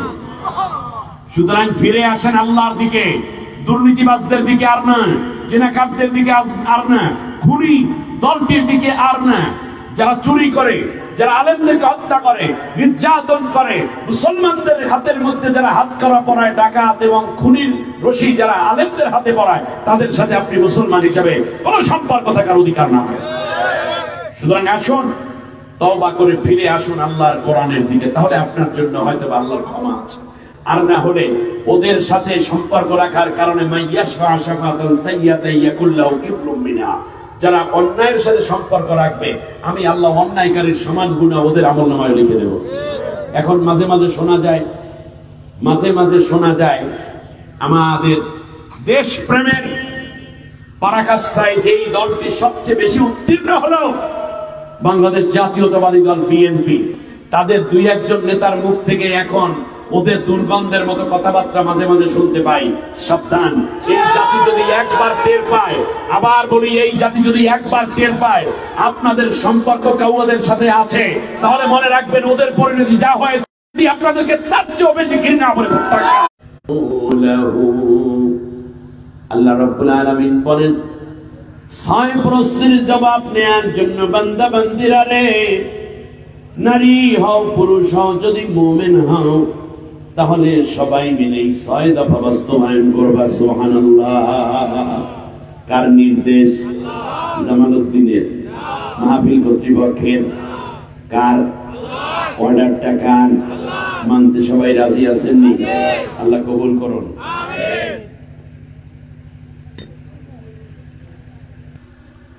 সবাই মিলে এই কাজ করবা। ভাই বোন, স্বামী স্ত্রী, ননদ ভাবি, পুত্রবধূ শাশুড়ি, যায় মিলে, বান্ধবী মিলে, বন্ধু মিলে, যে যেখানেই থাকো না কেন আমি আল্লাহ তোদের সাথে সম্পর্ক বাতাই দিলাম। তোরা একজনে আর একজনের বড় শুভাকাঙ্ক্ষী। আল মুমিনুনা ওয়াল মুমিনাতু বা'দুহুম আউলিয়াউ বা'দ। একে অন্যের শুভাকাঙ্ক্ষী, একে অন্যের কল্যাণকামী, একে অন্যের কল্যাণিয়াসু, একে অন্যের ওয়েলউইশার। বলুন আলহামদুলিল্লাহ। একে অন্যের কল্যাণ চাইবেন নাকি কল্লা চাইবেন? কল্যাণ না কল্লা? কল্যাণ। একে অন্যের কি চাইবেন? ভালো চাইবেন, ঠিক না? আপনি যদি অন্যের ভালো চান, আমার কুতুবদিয়ার ভাই বোনেরা ভালো করে শুনুন, আপনি যদি অন্যের ভালো চান, আপনার চাওয়ার দ্বারা তার ভালো হইতে পারে, নাও হইতে পারে, কিন্তু এই চাওয়ার কারণে আল্লাহ রাব্বুল আলামিন সর্বপ্রথম আপনার ভালো করে দিবে। পরের জন্য করলে কিছু নিজের জন্য করা হয়, আল্লাহ তাআলার তরফ থেকে যায় পাওয়া তার বিনিময়। সুবহানাল্লাহ। পরের জন্য যা করবেন নিজের জন্যই করা হয়। অন্য কারো শোকে তাপে সঙ্গী হলে ঠিক, তোমার শোকে সঙ্গী পাবে এটাই স্বাভাবিক। তুমি হৃদয়হীন হলে যে পাবে না অন্য হৃদয়, আল্লাহ তাআলার তরফ থেকে যায় পাওয়া তার বিনিময়। অন্য কারো জন্য তুমি করলে মুনাজাত, তাওয়া বিকল তোমার তরে তোমার তোলা হাত। আল্লাহু আকবার। আপনি যদি বলেন আল্লাহ অমুকের আব্বুকে তুমি ভালো করে দাও, আপনার আব্বাকে আল্লাহ সুস্থ করে দিবেন। আপনি যদি বলেন আল্লাহ অমুকের বাচ্চাটাকে দেখে আসলাম কত কষ্টে, আল্লাহ তুমি কষ্ট মাফ করে দাও, আসান করে দাও। ওর আপনার দোয়ায় ওই বাচ্চা সুস্থ হইতে পারে, নাও হইতে পারে, কিন্তু আল্লাহ রাব্বুল আলামিন বলেন, আল্লাহর কথা হইল, বান্দা তুই যেহেতু কল্যাণ কামনা করেছে, এই জন্য দোয়াটা ঘুরাইয়া আগে তোর সন্তানের জন্য দোয়ায় পরিণত করে দেব। অন্য কারো জন্য তুমি করলে মোনাজাত, তাওয়া বিকল তোমার তরে তোমার তোলা হাত। তুমি হৃদয়হীন হলে যে পাবে না অন্য হৃদয়, আল্লাহ তাআলার তরফ থেকে যাই পাওয়া তার বিনিময়। ঠিক না? অন্যের সন্তান মারা গেছে, আপনি আফসোস করেন নাই, অন্যকে কষ্ট দিয়েছেন, আপনি আফসোস করেন নাই, আপনার যাওয়ার সময় কেউ আফসোস করে না। ফামা বাকাত আলাইহিমুস সামাউ ওয়াল আরদু ওয়া কানু মুনজারিন। সূরা দোখানের মধ্যে আল্লাহ রাব্বুল আলামিন ডাক দিয়া কয়, স্বৈর শাসক যেই দিন বিদায় হয়ে যায়, আসমানে এবং জমিনে কেউ তার জন্য কান্না করে না, এমনকি কান্দার কোন পরিবেশও দুনিয়ায় থাকে না। কেউ কেঁদেছে? কিন্তু ওই দিন কি করে, সেই কথা আল্লাহ রাব্বুল আলামিন বুঝিয়েছেন এইভাবে, فَقُطِعَ دَابِرُ الْقَوْمِ الَّذِينَ ظَلَمُوا وَالْحَمْدُ لِلَّهِ رَبِّ الْعَالَمِينَ। কার কথা? জানেন যেদিন মরে সেই খবর শুনে, ওর পরাজয়ের খবর শুনে কেউ কান্দেও না, আফসোসও করে না, সবাই বলে আলহামদুলিল্লাহ রাব্বিল আলামিন। তাহলে দুর্ঘটনার খবর শুনে মানুষ বলে কি? ইন্না লিল্লাহ। আর জালেমের পরাজয়ের খবর শুনে বলে কি? আপনারা ইন্না লিল্লাহ পড়ছিলেন কে কে? একজনও নাই। আচ্ছা, 5ই আগস্ট পালাইয়া গেছে শুনে আলহামদুলিল্লাহ পড়ছিলেন কয়জনে? দেখি তো একটু। এইসব আলহামদুলিল্লাহ গ্রুপের সদস্য? মাশাআল্লাহ। উনি মনে হয় কয় নেই আলহামদুলিল্লাহ। ওই একজন পাওয়া গেছে কালাকোটের ব্যবসা। জালেমের পরাজয় আলহামদুলিল্লাহ বলা, এটা সব নবীদের সুন্নাত, ফেরেশতাদের সুন্নাত, আল্লাহর সুন্নাত। সুবহানাল্লাহ।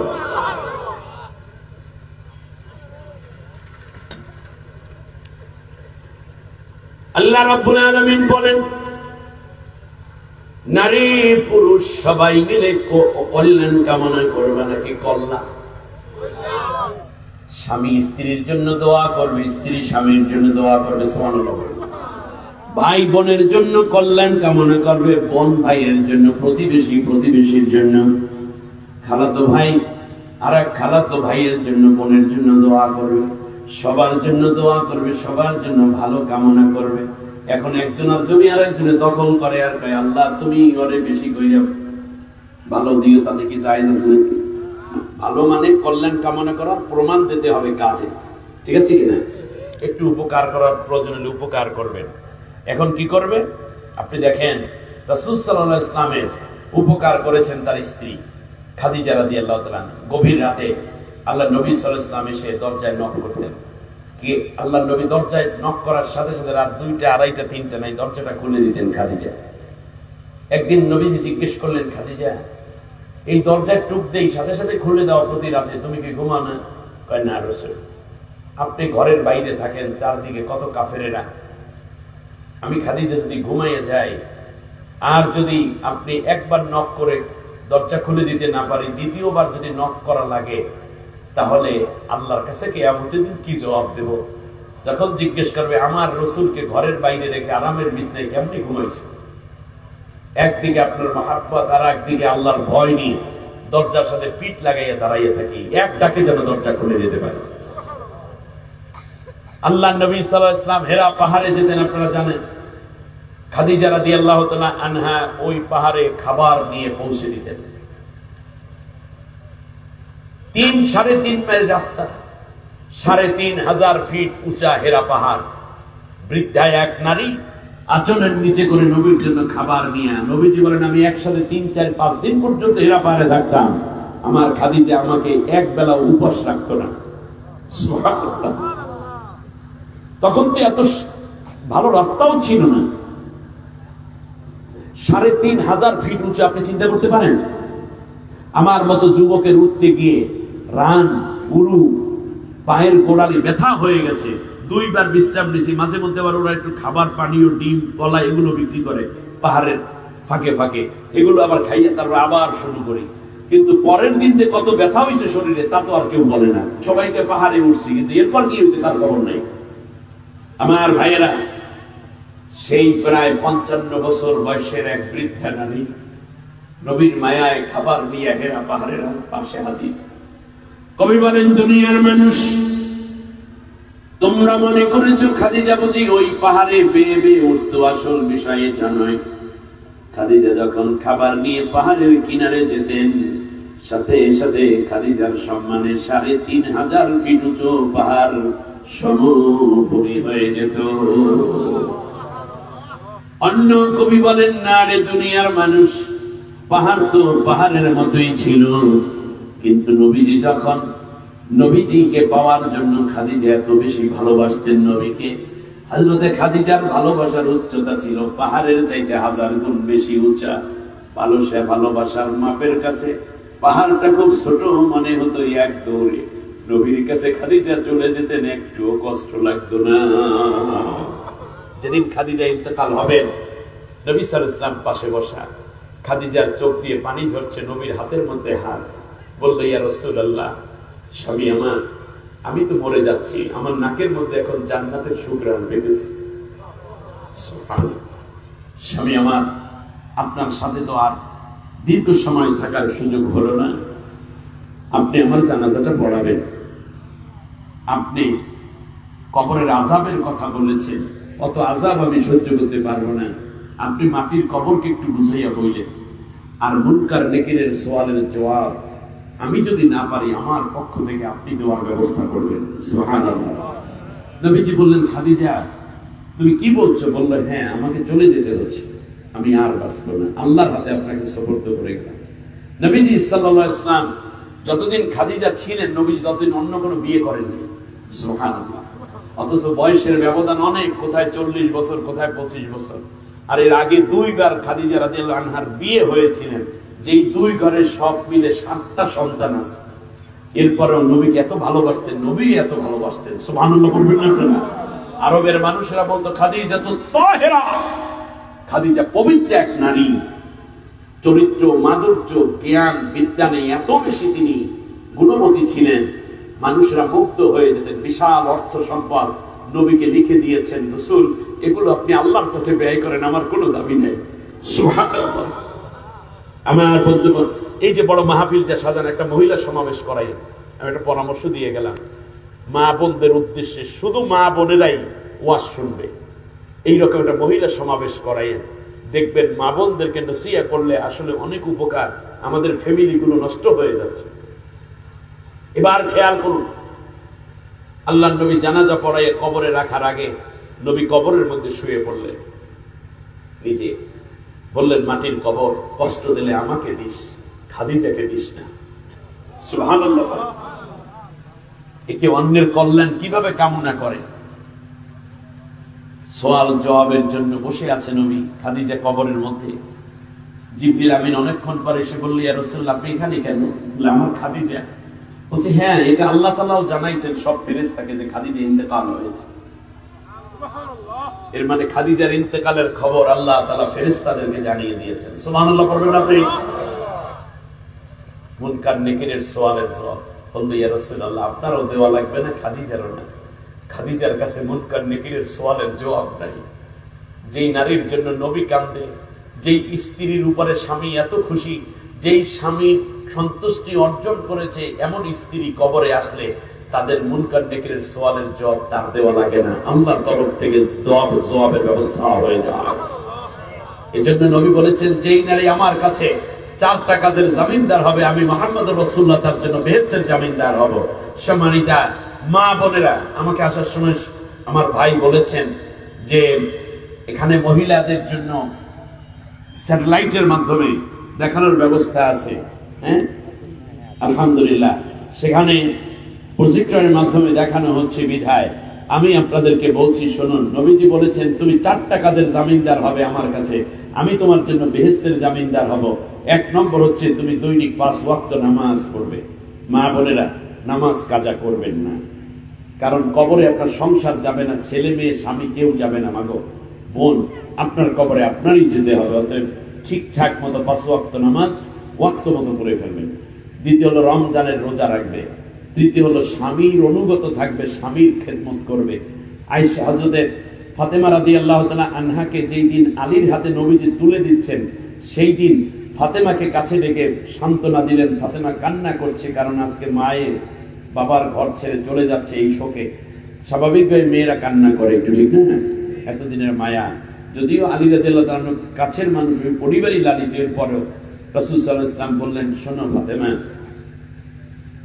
আলী তোমার স্বামী, তোমার ইন্তেকাল যদি এমন অবস্থায় হয়, মা বোনেরা ভালো করে কথা বুঝুন, তোমার ইন্তেকাল যদি এমন অবস্থায় হয় যে আলী তোমার উপর বেজার, অসন্তুষ্ট কোনো কারণে, তাহলে আমি মুহাম্মদুর রাসূলুল্লাহ তোমার আব্বা জান্নাতে নেওয়ার ক্ষেত্রে এক বিন্দু উপকার করতে পারবো না। স্বামীকে অসন্তুষ্ট করেছ মানে তুমি জাহান্নামী। চেষ্টা করতে হবে সর্বোচ্চ স্বামীকে খুশি রাখার জন্য। আল্লাহ আমাদের মা বোনদেরকে কবুল করুন। চতুর্থ হচ্ছে পর্দা পশিদা মতো চলবে। বাইরে যাওয়া দরকার, বোরকা পরে হিজাব পরে যাবে। ঘরের ভেতরে যাদের সাথে বিয়ে বসা জায়েজ, তাদের কাউকে ঘরের ভিতর দিবেন না, সামনের বারিন্দায় বসতে দিবেন। গোপনে কথা বন্ধ করে দেন। নিজের সতীত্বকে হেফাজত করেন, নিজের যৌবনকে হেফাজত করেন। পরকীয়ায় লিপ্ত হবেন না।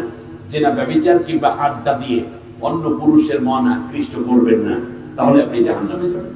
আপনি মুসলিমা নারী, আপনার জন্য আল্লাহ জান্নাত বানাই রাখছে।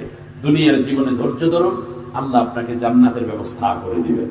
এই 4টা কাজ করুন, আর একামতে দ্বীনের কাফেলায় সহযোগী ভূমিকা পালন করুন। তাহলে জান্নাতের যেই দরজা দিয়ে ইচ্ছে সেই দরজা দিয়ে আপনি প্রবেশ করতে পারবেন। শুধু তাই না, নবীজি বলেছেন সব জান্নাতের দরজা থেকে তাকে আহ্বান করবে, এই তুমি আমার কাছে আসো, আমার কাছে আসো, আমার কাছে আসো। সুবহানাল্লাহ বলবেন না? আমার ভাইয়েরা, ওয়াল মুমিনুনা ওয়াল মুমিনাত বা'দুহুম আউলিয়াউ বা'দ ইয়ামুরুনা বিল মা'রুফ। 1 নম্বর কাজ হচ্ছে তারা ভালো কাজের আদেশ করবে। বলেন কোন কাজ? ভালো কাজ কি? যেই কাজ কোরআনের, যেই কাজ সুন্নতের, হাদিসের, এটাই ভালো কাজ। আর এই ভালো কাজের সংজ্ঞা দেওয়ার দরকার নেই। আপনি রাস্তার মধ্যে একটা কলার সোলা পড়ে আছে, এই সোলাটাকে সরাইয়া দিলে মানুষ পিছলা কাটবে না, কোমরে ব্যথা পাবে না, বাচ্চার উল্টে করে মাথা ভাঙবে না। ওই সোলাটাকে সরাইয়া দেওয়াও একটা ভালো কাজ। সালাম দেবেন, এটা একটা ভালো কাজ। মানুষের সাথে মুস্কি হেসে কথা বলবেন, এটা একটা ভালো কাজ। মানুষ এসে বলছে, চাচা দুটো ভাত দেন, ও চাচি সকালবেলা ক্ষুধা লাগছে, দুটো ভাত দেন, তাহলে তাকে এক মুষ্টি মানে নিজের খাবার থেকে ভাগ করে হলেও এই আধা প্লেট ভাত দেয়, একটু ডিম ভাজি করে দেয়া, তারপরে আবার একটু দাওয়াত দেয়, একদিন তুমি আইসো, কিন্তু আজকে তো যা আছে খাওয়াইতে পারলাম না, ভালো, আরে তুমি ভাতের জন্য চাইছো, আরো কিছু থাকলে আরো বাড়াই দিতাম। এই যে কথাগুলো বলা, কাউলুন মা'রুফুন আও মাগফিরাতুন খায়রুম মিন সাদাকা, একটু সুন্দর কথা বলা, এটাও কিন্তু একটা সদকা। নিজের সন্তানকে আদর করাও সাদাকা, সব। নিজের স্ত্রীর সাথে একত্রে বসে খাবার, এটা একটা সওয়াব। নিজের স্ত্রীর দিকে প্রেম ভালোবাসার দৃষ্টিতে তাকালে জীবনের সগীরা গুনাহ সব মাফ।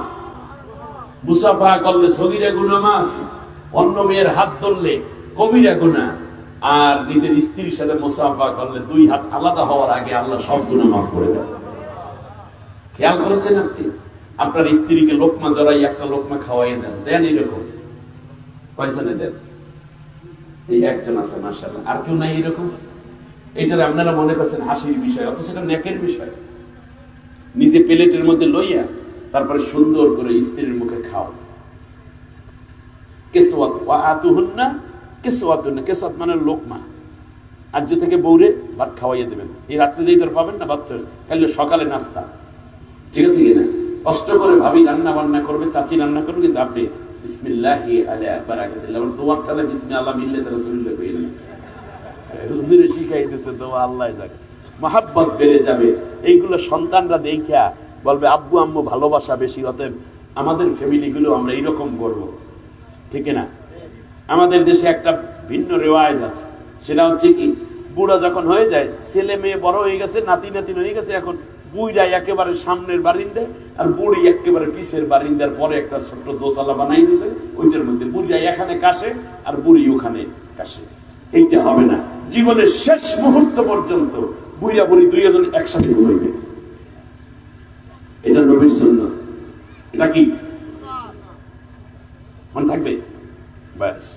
বাড়িতে মেহমানের সত্তর মেহমানের খেতা করি, স্বামী স্ত্রী দুইজন একসাথে ঘুমাইবে, মেহমানের হিসেব পরে।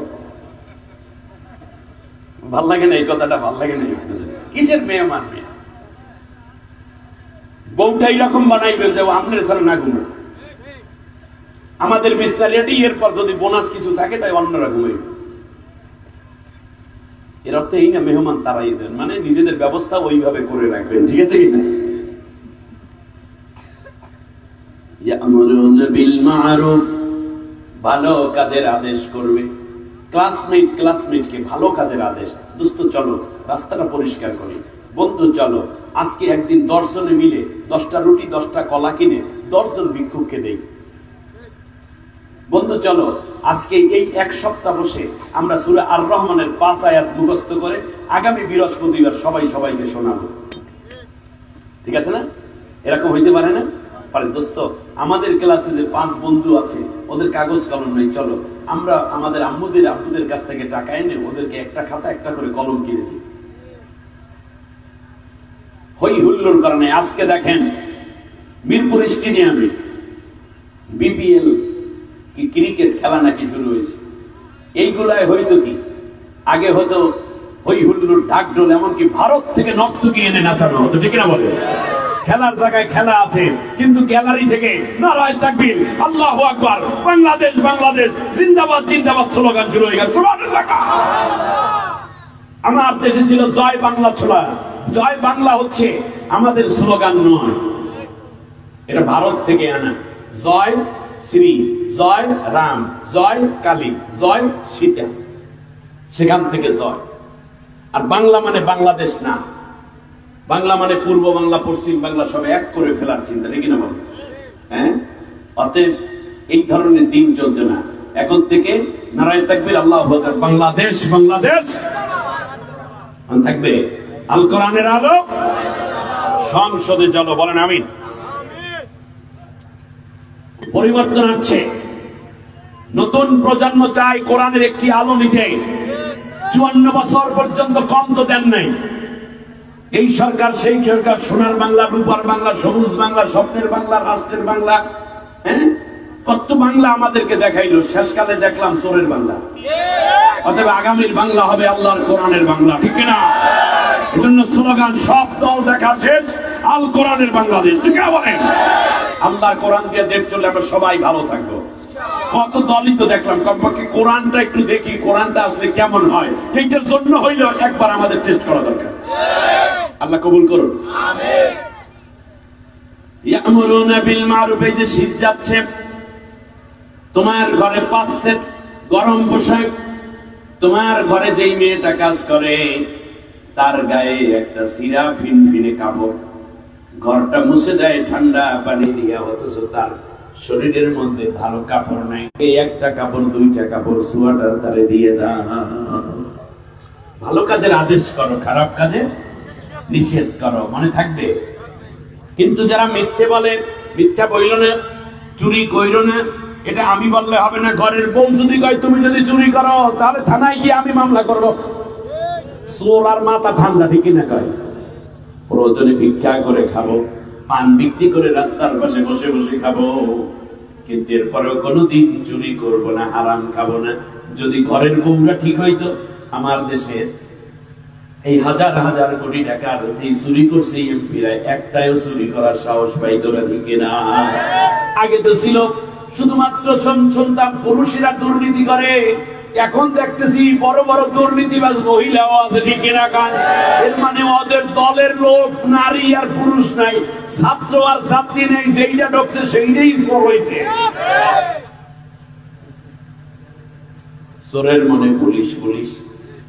কি সুন্দর দাঁড়িয়ে ছেলে বেটা, সাদা দাড়ি, কি সুন্দর সাদা চুল, কি সুন্দর সাদা পাঞ্জাবি, 36,000 কোটি টাকা চুরি করছে। মাত্র কয়টা? 36,000 কোটি। আর কি সম্পত্তি নাই? আরে এইগুলো নিয়ে না হয় আমাদের এই কুতুব দিয়ে বড় প্রজেক্ট করতাম, তবুও তো লক্ষ লক্ষ যুবক ছেলের চাকরি হচ্ছে, যুবক মেয়ের চাকরি হচ্ছে। কি করলো একজন ভূমিমন্ত্রী? 52টা রাষ্ট্রে 638টা বাড়ি বানিয়েছে। বিশ্বের 52 রাষ্ট্রে 638 বাড়ি একজন। কি টাকা আসমান থেকে পড়ে? আরো কত তথ্য আছে সামনে রাখেন। প্রধান উপদেষ্টা ডক্টর ইউনূস চাচা, টাকা কেমনে আদায় করতে হয় উম্মা ইতিরে বলে আবার শিখান লাগবে। এই কেমন ওস্তাদ। এই যে আওয়ামী লীগের যত বড় বড় লিডার আছে দুর্নীতিবাজ, আপনাদের এই যে কক্সবাজারের বদি নাকি এগুলো অ্যারেস্ট হয়েছে না? আপনারা মনে করছেন এইগুলো মনে হয় ভারত সব পালাই গেছে? একজন না, সব সামদুরে ধরা ধরছে। দইরা তাদেরকে সিপাতে মারতে আছে, আর সামনে দেখায় 12-15 জন ধরছি, আসলে দরকারই নেই, বাকিরা চললেই গেছে। আসলে একজনও চাইতে পারেনি, কারণ সব পাসপোর্ট পাওয়া গেছে প্রধানমন্ত্রীর। তাহলে বোঝেন না আপনি জিনিস কি? যাবা কি লইয়াছো তাদের এখানে উপজেলা চেয়ারম্যান, কমিশনার হইতে শুরু কইরা যত কিছু আছে সবগুলো অল আর অ্যারেস্টেড। এখন করে কি, একসাথে যদি দেখায় যে মামলা হয়েছে, মনে করেন 36,000-এর বিরুদ্ধে 10,000 আজকে আদালতে হাজির হয়েছে। উম্মা, হ্যাঁ 10,000 অ্যারেস্ট হয়েছে, এটা তো একটা বড় রকমের অস্বাভাবিক লাগবে না? এই জন্য কি করে জানেন, ওই সামনে 13-14 জন, বাকিগুলো কি করে জানেন? আমি বলি সেটা শোনে, আর কেউ কইবে না এই কথা, কারণ আমি যা বুঝি জানি, সবাই জানেও না, কই এলাম আছে। বাকিগুলারে সিপাতে রিমান্ডে মারতে আছে। মাইরের উপরে তো ঔষধ নেই। ওরে বাগো, ওরে মামা গো, ওরে বাবা গো, কি করবো? কোন কোন রাষ্ট্রে টাকা পাঠাইছে? ইউরোপে পাঠাইছে এত, কানাডায় এত, বাহারাইনে এত, অ্যাকাউন্ট নাম্বার ক। এই এরপর ইউনূস চাচাই কি করছে, 17টা রাষ্ট্রের, ইউরোপীয় ইউনিয়নের 17 রাষ্ট্রের 17 জনকে আনছে, রাষ্ট্রদূতকে। আইনা বাংলাদেশে কইছে, এই দেখো এই ফিরিস্তি, এত হাজার লক্ষ কোটি টাকার বিলিয়ন ডলার তোমাদের রাষ্ট্রে আছে, এই রাষ্ট্রের টাকা আমাদেরকে উদ্ধার করে দিতে হবে। আর ইউনূসের তারা মানে পীরের মতো, ওস্তাদ আপনি যা কন তাই ঠিক। বিশ্বে 17 জনকে এক জায়গায় করছে, পরে 4-5টা ভালো দিয়ে প্যাকেট করে লই গেছে হোলবাড়ি। এখন শাশুড়ি দেখতে আসবে না কানবে আল্লাহ জানে, জামাই কিচ্ছু করবে। আম্মা আম তো খুব ভালো হয়েছে, সাইডে ভালো হয়েছে, ওই কেটে কেটে হেরে দিয়েছে, খায় আম্মা আম তো খুব ভালো হয়েছে, আব্বারে দেবেন না? তোমার আব্বা খাইছে বউ তাকি বসান জাম বেটা, ইজ্জত শেষ সোনার বাংলাদেশ। ঠিক হ্যাঁ, কি মানা যায়? মাছ দিছে স্যার, দেখেন গালি, দেখেন স্যার গালি ধুইয়া ফরমালিন দিয়ে, এরপরে কিছু কিছু রং টং মাখাই, দেখেন স্যার গালি ফেরেস। 14 দিনের পচা মাছ ধরাইয়ে দিয়ে হোলবাড়ি লই গেছে, কুত্তায়ও খায় না। এই কাম করবে না, ভালো কাজের আদেশ। এইরকম কাজ করবে না তুমি, এটা মহাজনকে চাকরদেরকে বলে দিবেন, আপনারাও এই কাজ করবেন। আর না হলে ওপার থেকে এপারে যখন মাল আনেন না, পুরোটা ডুববে, তারপর সাগরে মাছে খেয়ে এলেন। আর যদি আপনি সত্য ব্যবসায়ী হন, তাহলে বিশাল ঝড় আপনার মাল ডুবাবে না, তার কারণ আপনি সত্যের উপরে আছেন। তা ছিল সুদূর করে আমিন মা নবী কিনা সিদ্দিকিন, যারা সত্যবাদী আমানতদার ব্যবসায়ী, তারা যাবে নবীদের সাথে এবং সিদ্দিকদের সাথে, তাদের জান্নাত হয়ে যাবে। আমার কথা বুঝতে কষ্ট হয়নি তো? ভালো কাজের আদেশ, খারাপ কাজের নিষেধ। নামাজ কায়েম করবে, এক ওয়াক্ত নামাজও কাজা করা যাবে না, মনে থাকবে? এক ওয়াক্ত নামাজও কাজা করা যাবে না। আমার ভাইরা, নবীজি বলেছেন, মান তারাকা সালাতা মুতাআম্মিদান ফাকাদ বারিয়াত মিনহু জিম্মাতুল্লাহি ওয়া রাসূলিহি। কেউ যদি এক ওয়াক্ত নামাজও কাজা করে ইচ্ছে করে, তাহলে তার আমল উপর থেকে আল্লাহ এবং আল্লাহর নবীর সব দায়িত্ব উঠে যাবে। আল্লাহ আপনার দায়িত্ব নেবে না, নবীও নেবে না। এক ওয়াক্ত নামাজ যদি ইচ্ছে করে তরক করেন, তাহলে আপনার দায়িত্ব এমনি শয়তানে পেয়েছে। ফাকাদ কাফারা, নবী অন্য হাদিসে বলেছেন, সে যেন কুফরি করে বসলো। অতএব আমরা চেষ্টা করবো এখন থেকে আর নামাজ কাজা করব বলেন ইনশাআল্লাহ। তাহলে আমাদের সন্তানদেরকে নিয়ে নামাজ পড়বো, মসজিদে যাওয়ার উপযুক্ত হলে মসজিদে নেব, আর না হলে ঘরে তাদেরকে নামাজের অ্যারেঞ্জমেন্ট করে দেব, আমি মসজিদে চলে যাব। অথবা যদি মসজিদে যাওয়ার পরিবেশ কোনো সময় বর্ষা বাদলেতে না হয়, ঘরেই আমরা জামাত করে ফেলব, কিন্তু নামাজ কাজা করার কোনো চিন্তা করা যাবে না। এই আপনারা এর আগে নামাজ কাজা হয়েছে বা নামাজ পড়েন নাই, এরকম হইতে পারে, বা মাঝে মাঝে পড়েন মাঝে মাঝে পড়েন না, এরকম অলসতা আছে। কিন্তু মনে রাখবেন দৈনিক নামাজ কয় ওয়াক্ত? এই 5 শব্দ পুরা না হওয়া পর্যন্ত আপনার 4 ওয়াক্ত পড়লেও 4 ওয়াক্ত কবুল হবে না। আসমান জমিনের মধ্যবর্তী জায়গায় ঘুরতে থাকে, হাদিস শরীফে আছে, যখন 5 ওয়াক্ত পুরা করেন তখন কবুল হবে। আপনার অনেক নামাজ কিন্তু পেন্ডিং রয়ে গেছে, কিন্তু আজকে সব নামাজ কবুল হবে। আমি একটা আমল শিখাই দেব, আস্তে কইলেন এই কথাটা শিখাই দেব, শিখাই দেব।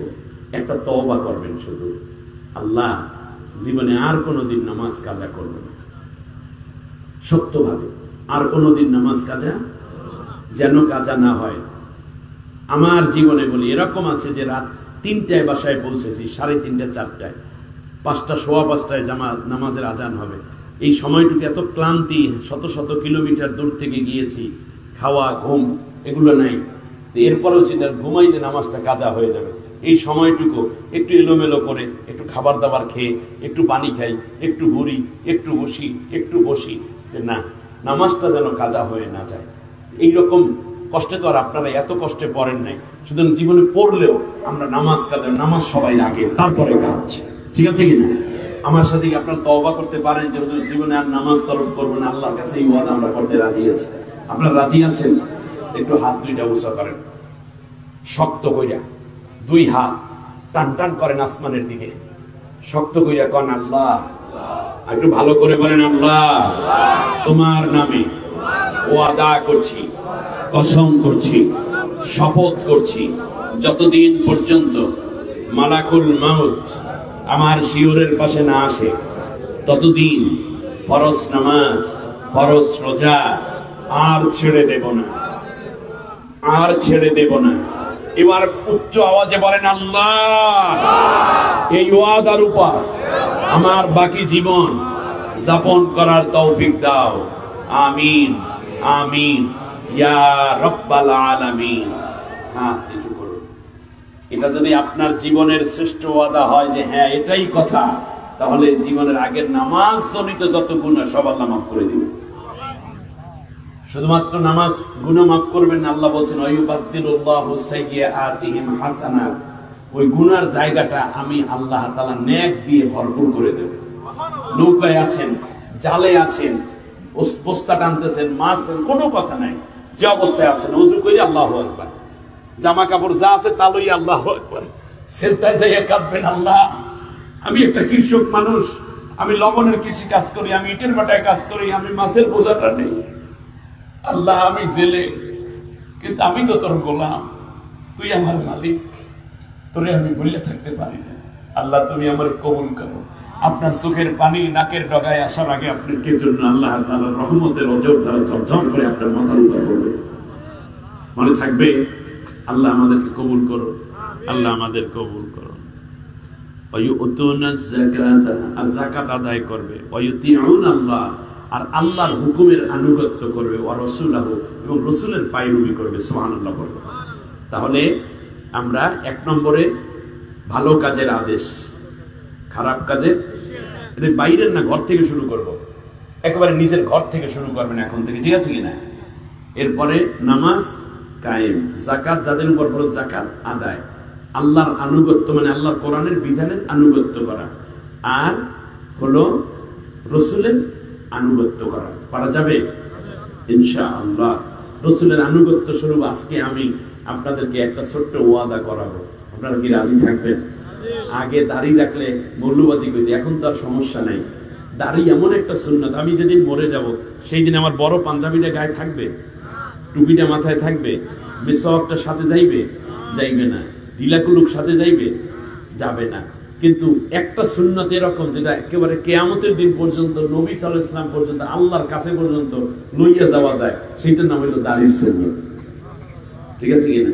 যে ভাইরা দাড়ি রাখেন না এ পর্যন্ত, নবীর সুন্নতের একটা সুন্নত আজকে ওয়াদা করতে পারেন যে হুজুর আমি ইনশাআল্লাহ আজ থেকে আর দাড়ি কামাবো না, এখন ইনশাআল্লাহ মুসলমানের মতো দাড়িটা রেখে দেব। কে হাত উঁচু করবেন দেখি তো একটু? মাশাআল্লাহ মাশাআল্লাহ মাশাআল্লাহ, লিল্লাহি তাআলা মাশাআল্লাহ। সবাই দাড়ি রাখবে, আল্লাহ তুমি কবুল করে না। এই সুন্নতটাকে আমরা কমপক্ষে নিজের আমলের মধ্যে নিয়ে আসবো। যদি কোনো মেয়ে দাঁড়িয়ে রাখার কারণে আপনার বিয়ে না করতে চায়, ওই মেয়ে আপনার কপালে দরকার নেই। কারণ যেই মেয়ে বলবে যে যেই ছেলে দাড়ি কামায় সেই ছেলে আমার স্বামী হতে পারবে না, এইটা হইল আসল মেয়ে। আল্লাহ তাআলা আমাদেরকে আমলে জিন্দেগিতে নবীজি সাল্লাল্লাহু আলাইহি ওয়াসাল্লামের সুন্নতকে আনার মতো তৌফিক দান করুন। আমার ভাইয়েরা, আল্লাহ রাব্বুল আলামিন বলেন, বান্দারে তুই এই 6টা কাজ করবি আর আমি তোরে খালি ফিরাবো, এইটা কি হয়? আমি আল্লাহ কি সেই রকম আল্লাহ? এখন আজকে যারা নিয়ত করছেন দাড়ি রাখবেন, দাড়ি কামাবেন, আপনি দাড়ি কামান কারে দিয়ে দেখেন? একটা হিন্দু লোককে দিয়ে নবীর সুন্নতটারে বেলে দিয়ে কামায়, ওরা আবার সুন্দর করে কামাইয়ে গালের মধ্যে থাপ্পড় টাপ্পড় দিয়ে, ঘাড়ের মধ্যে থাপ্পড় দেয়, চাপা মারে, সে বুদায় মাখাই দেখাই দিয়ে।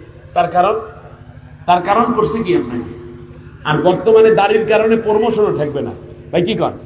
দাড়ির কারণে আর প্রমোশন থাকবে না, দাড়ি না থাকলে ঝামেলা আছে। দাড়ি আমার সৌন্দর্য, দাড়ি আমার পুরুষত্ব।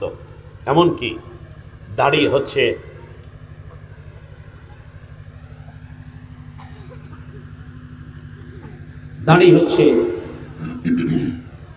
আমাদের নবীদের সুন্নতের প্রথম বহিঃপ্রকাশ। সবসময় মাথায় টুপি থাকে না, কিন্তু দাড়িটা সবসময় থাকে। দাড়িটা রাখবেন, দেখবেন ঠান্ডা কম লাগে, এখান দিয়ে সুন্দর। হ্যাঁ, আমার দাড়ি কম, কি করতাম? আল্লাহ যা দিছে তাই তো। যাদের বেশি দাড়ি দেখলে আফসোস লাগে। আল্লাহ কবুল করুন সবাইকে ইনশাআল্লাহ। আপনি মুসলিম হলে তো দাড়ি দেখলেই বোঝা যাবে যেটা মুসলমানের সঙ্গে সালাম দেবে, কালাম দেবে মানুষ, ঠিক না? ঐতিহ্য। যাই হোক, আলহামদুলিল্লাহ। এবারে আল্লাহ তাআলা বলছেন, শোনো তোমাদের জন্য কি দেব, শোনো। ওয়া'দাল্লাহ উলাইকা সাইয়ারহামুহুমুল্লাহ ইন্নাল্লাহা আজিজুন হাকীম। এই 6টা কাজ করার কারণে আমি প্রথম পুরস্কার দেব। তোদের উপর থেকে আমার সব রাগ উঠাইয়া নিয়ে যাব, গজব উঠাইয়া নিয়া আমি আল্লাহ রাব্বুল আলামিন তোদের সবাই উপরে আমার রহমতের চাদর দিয়ে ঢেকে দেব। গজব চান না রহমত চান? তাহলে 6 কাজ করলে 1 নম্বরে কি লইয়া বাড়িতে যাচ্ছি আজকে? এটা কার ওয়াদা? আল্লাহর ওয়াদা। وعد الله المؤمنين والمؤمنات جنات تجري من تحتها الأنهار خالدين فيها। দ্বিতীয় পুরস্কার হলো আমি আল্লাহ রাব্বুল আলামিন একটা জান্নাত দেব, যেই জান্নাতের তলদেশ দিয়ে ঝর্ণা ধারা প্রবাহিত, অনন্তকাল তারা ওই জান্নাতে থাকবে, কেউ তাদের নামাইবে না জান্নাত থেকে। দুনিয়ায় রহমত, পরকালে জান্নাত। কয়টা পুরস্কার পাইলেন? 2টা। গুন্না গুন্না লইয়া যান আল্লাহর কাছে।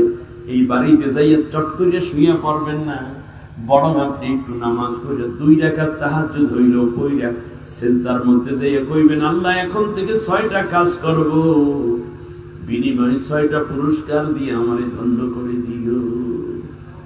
এটা আল্লাহর ওয়াদা। ওয়ামাসাকিন তাইয়্যিবা। আমি আল্লাহ তার জাগতিক জীবনে কোন হারাম খাওয়াবো না, আমি আল্লাহ হালাল খানা দিয়ে আমার ঘরটা ভরপুর করে রাখবো। এর চেয়ে বড় কোন ওয়াদা আছে? সুবহানাল্লাহ। ফি জান্নাতি আদনি। আর এমন জান্নাতে দেব যেই জান্নাতের মধ্যে নবী রাসূলদেরকে আমি আল্লাহ রেখেছি। সুবহানাল্লাহ। ফি জান্নাতি আদন। জান্নাতুল আদনের মধ্যে নবী রাসূল আছে। ওই জান্নাতে আমার আপনার মতো মানুষকে আল্লাহ দিবেন যদি 6টা কাজ করতে পারি। সুবহানাল্লাহ বলেন। আল্লাহ রাব্বুল আলামিন বলেন, পঞ্চম পুরস্কার হলো ওয়ারিদওয়ানুম মিনাল্লাহি আকবার। আমি আল্লাহ তোরে বড় ভালোবাসতে থাকবো রে। আমি আল্লাহ তাআলা তো হিন্দুরেও খাওয়াই, বৌদ্ধরে খাওয়াই, নাস্তিকেরে খাওয়াই, আস্তিকেরে খাওয়াই। এই খাওয়ানো এক কথা, আর মায়া কইরা খাওয়ানো আর এক কথা। আমি আল্লাহ রাব্বুল আলামিন আব্দুর রহিম, সোহেল মিয়া, জসিমউদ্দিন ও আব্দুল কাদের, আব্দুল জব্বার রেশন ও রহিমা বিবি ও খালেদা বিবি ও সকিনা বিবি শোনো, আমি আল্লাহ ওয়াদা দিলাম তোরে আমি আল্লাহ তাআলা দয়া মায়া বেশি দিয়ে তোরে তোর উপর আমি খুশি হইয়া থাকবো। ষষ্ঠ পুরস্কার হইল যালিকা হুয়াল ফাউজুল আযীম। আমি আল্লাহ কিয়ামতের দিন ডাক দিয়া দিয়ে আমি আল্লাহ তোরে আমার মেহমান বানাইয়া ফেলাবো। সুবহানাল্লাহ। কি হব কি হব? কার মেহমান? আল্লাহর বাড়ির মেহমান হইতে চান? ইয়াউমা নাহশুরুল মুত্তাকিনা ইলার রহমানি ওয়াফদা। আমি তোরে আমার মেহমান বানাইয়া দেব, আর মেহমান বানানোর পরে আমার নিজ হাতে তোর মাথার মধ্যে একটা বিজয়ের মুকুট পরাইয়া দেব। যালিকা হুয়াল ফাউজুল আযীম। চূড়ান্ত বিজয়ের ঘোষণা আমি আল্লাহ নিজে দিয়ে দেব। তুই তখন বলবি আল্লাহ এবার জান্নাতে যাব না, তোমারে মন ভরে দেখতে চাই। আমার আল্লাহ তখন বলবেন তোর যাওয়ার দরকার নাই, দেখ তুই তাকাইয়া দেখ তোর ডান পাটা অলরেডি জান্নাতের মধ্যে পড়ে আছে। আসলিবাতিল জান্নাতু লিল মুত্তাকিনা গায়রা বাঈদ। আমার মুকুট যখন পড়াবো তখন আমার বান্দা জান্নাতে হেঁটে যাবে না, বরং জান্নাত আমার কুদরতে আমার বান্দা বান্দির পায়ের কাছে হাজির হয়ে যাবে। আল্লাহ আমাদের সবাইকে এই আমলগুলো করার তৌফিক দান করুন। সবাই বলি আমিন। আমি আপনাদের উদ্দেশ্যে সূরা তওবা থেকে কথা বলেছি। এই সূরাটার মধ্যে 129টা আয়াত, 16টা রুকু আছে। আমি আপনাদের উদ্দেশ্যে 71, 72 এই দুইটা আয়াত তিলাওয়াত সরল অনুবাদ এর আলোকে কিছু কথা বলা এবং আনুষঙ্গিক কিছু কথা বলেছি। যদি আমার কথায় আপনারা কষ্ট পান আল্লাহর রাস্তায় মাফ করে দিবেন। আবার যদি ভালো লাগে তাহলে দেখা হবে কোরআনেরই ময়দানে। দাঁড়ানো ভাইরা বসে পড়ুন, সবাই মিলে নামাজের সূরাতে হাঁটু ভাঁজ করে একবার আলহামদু, 3বার কুল হুয়াল্লাহ পড়েন, কবর জিয়ারত নিয়ত করে।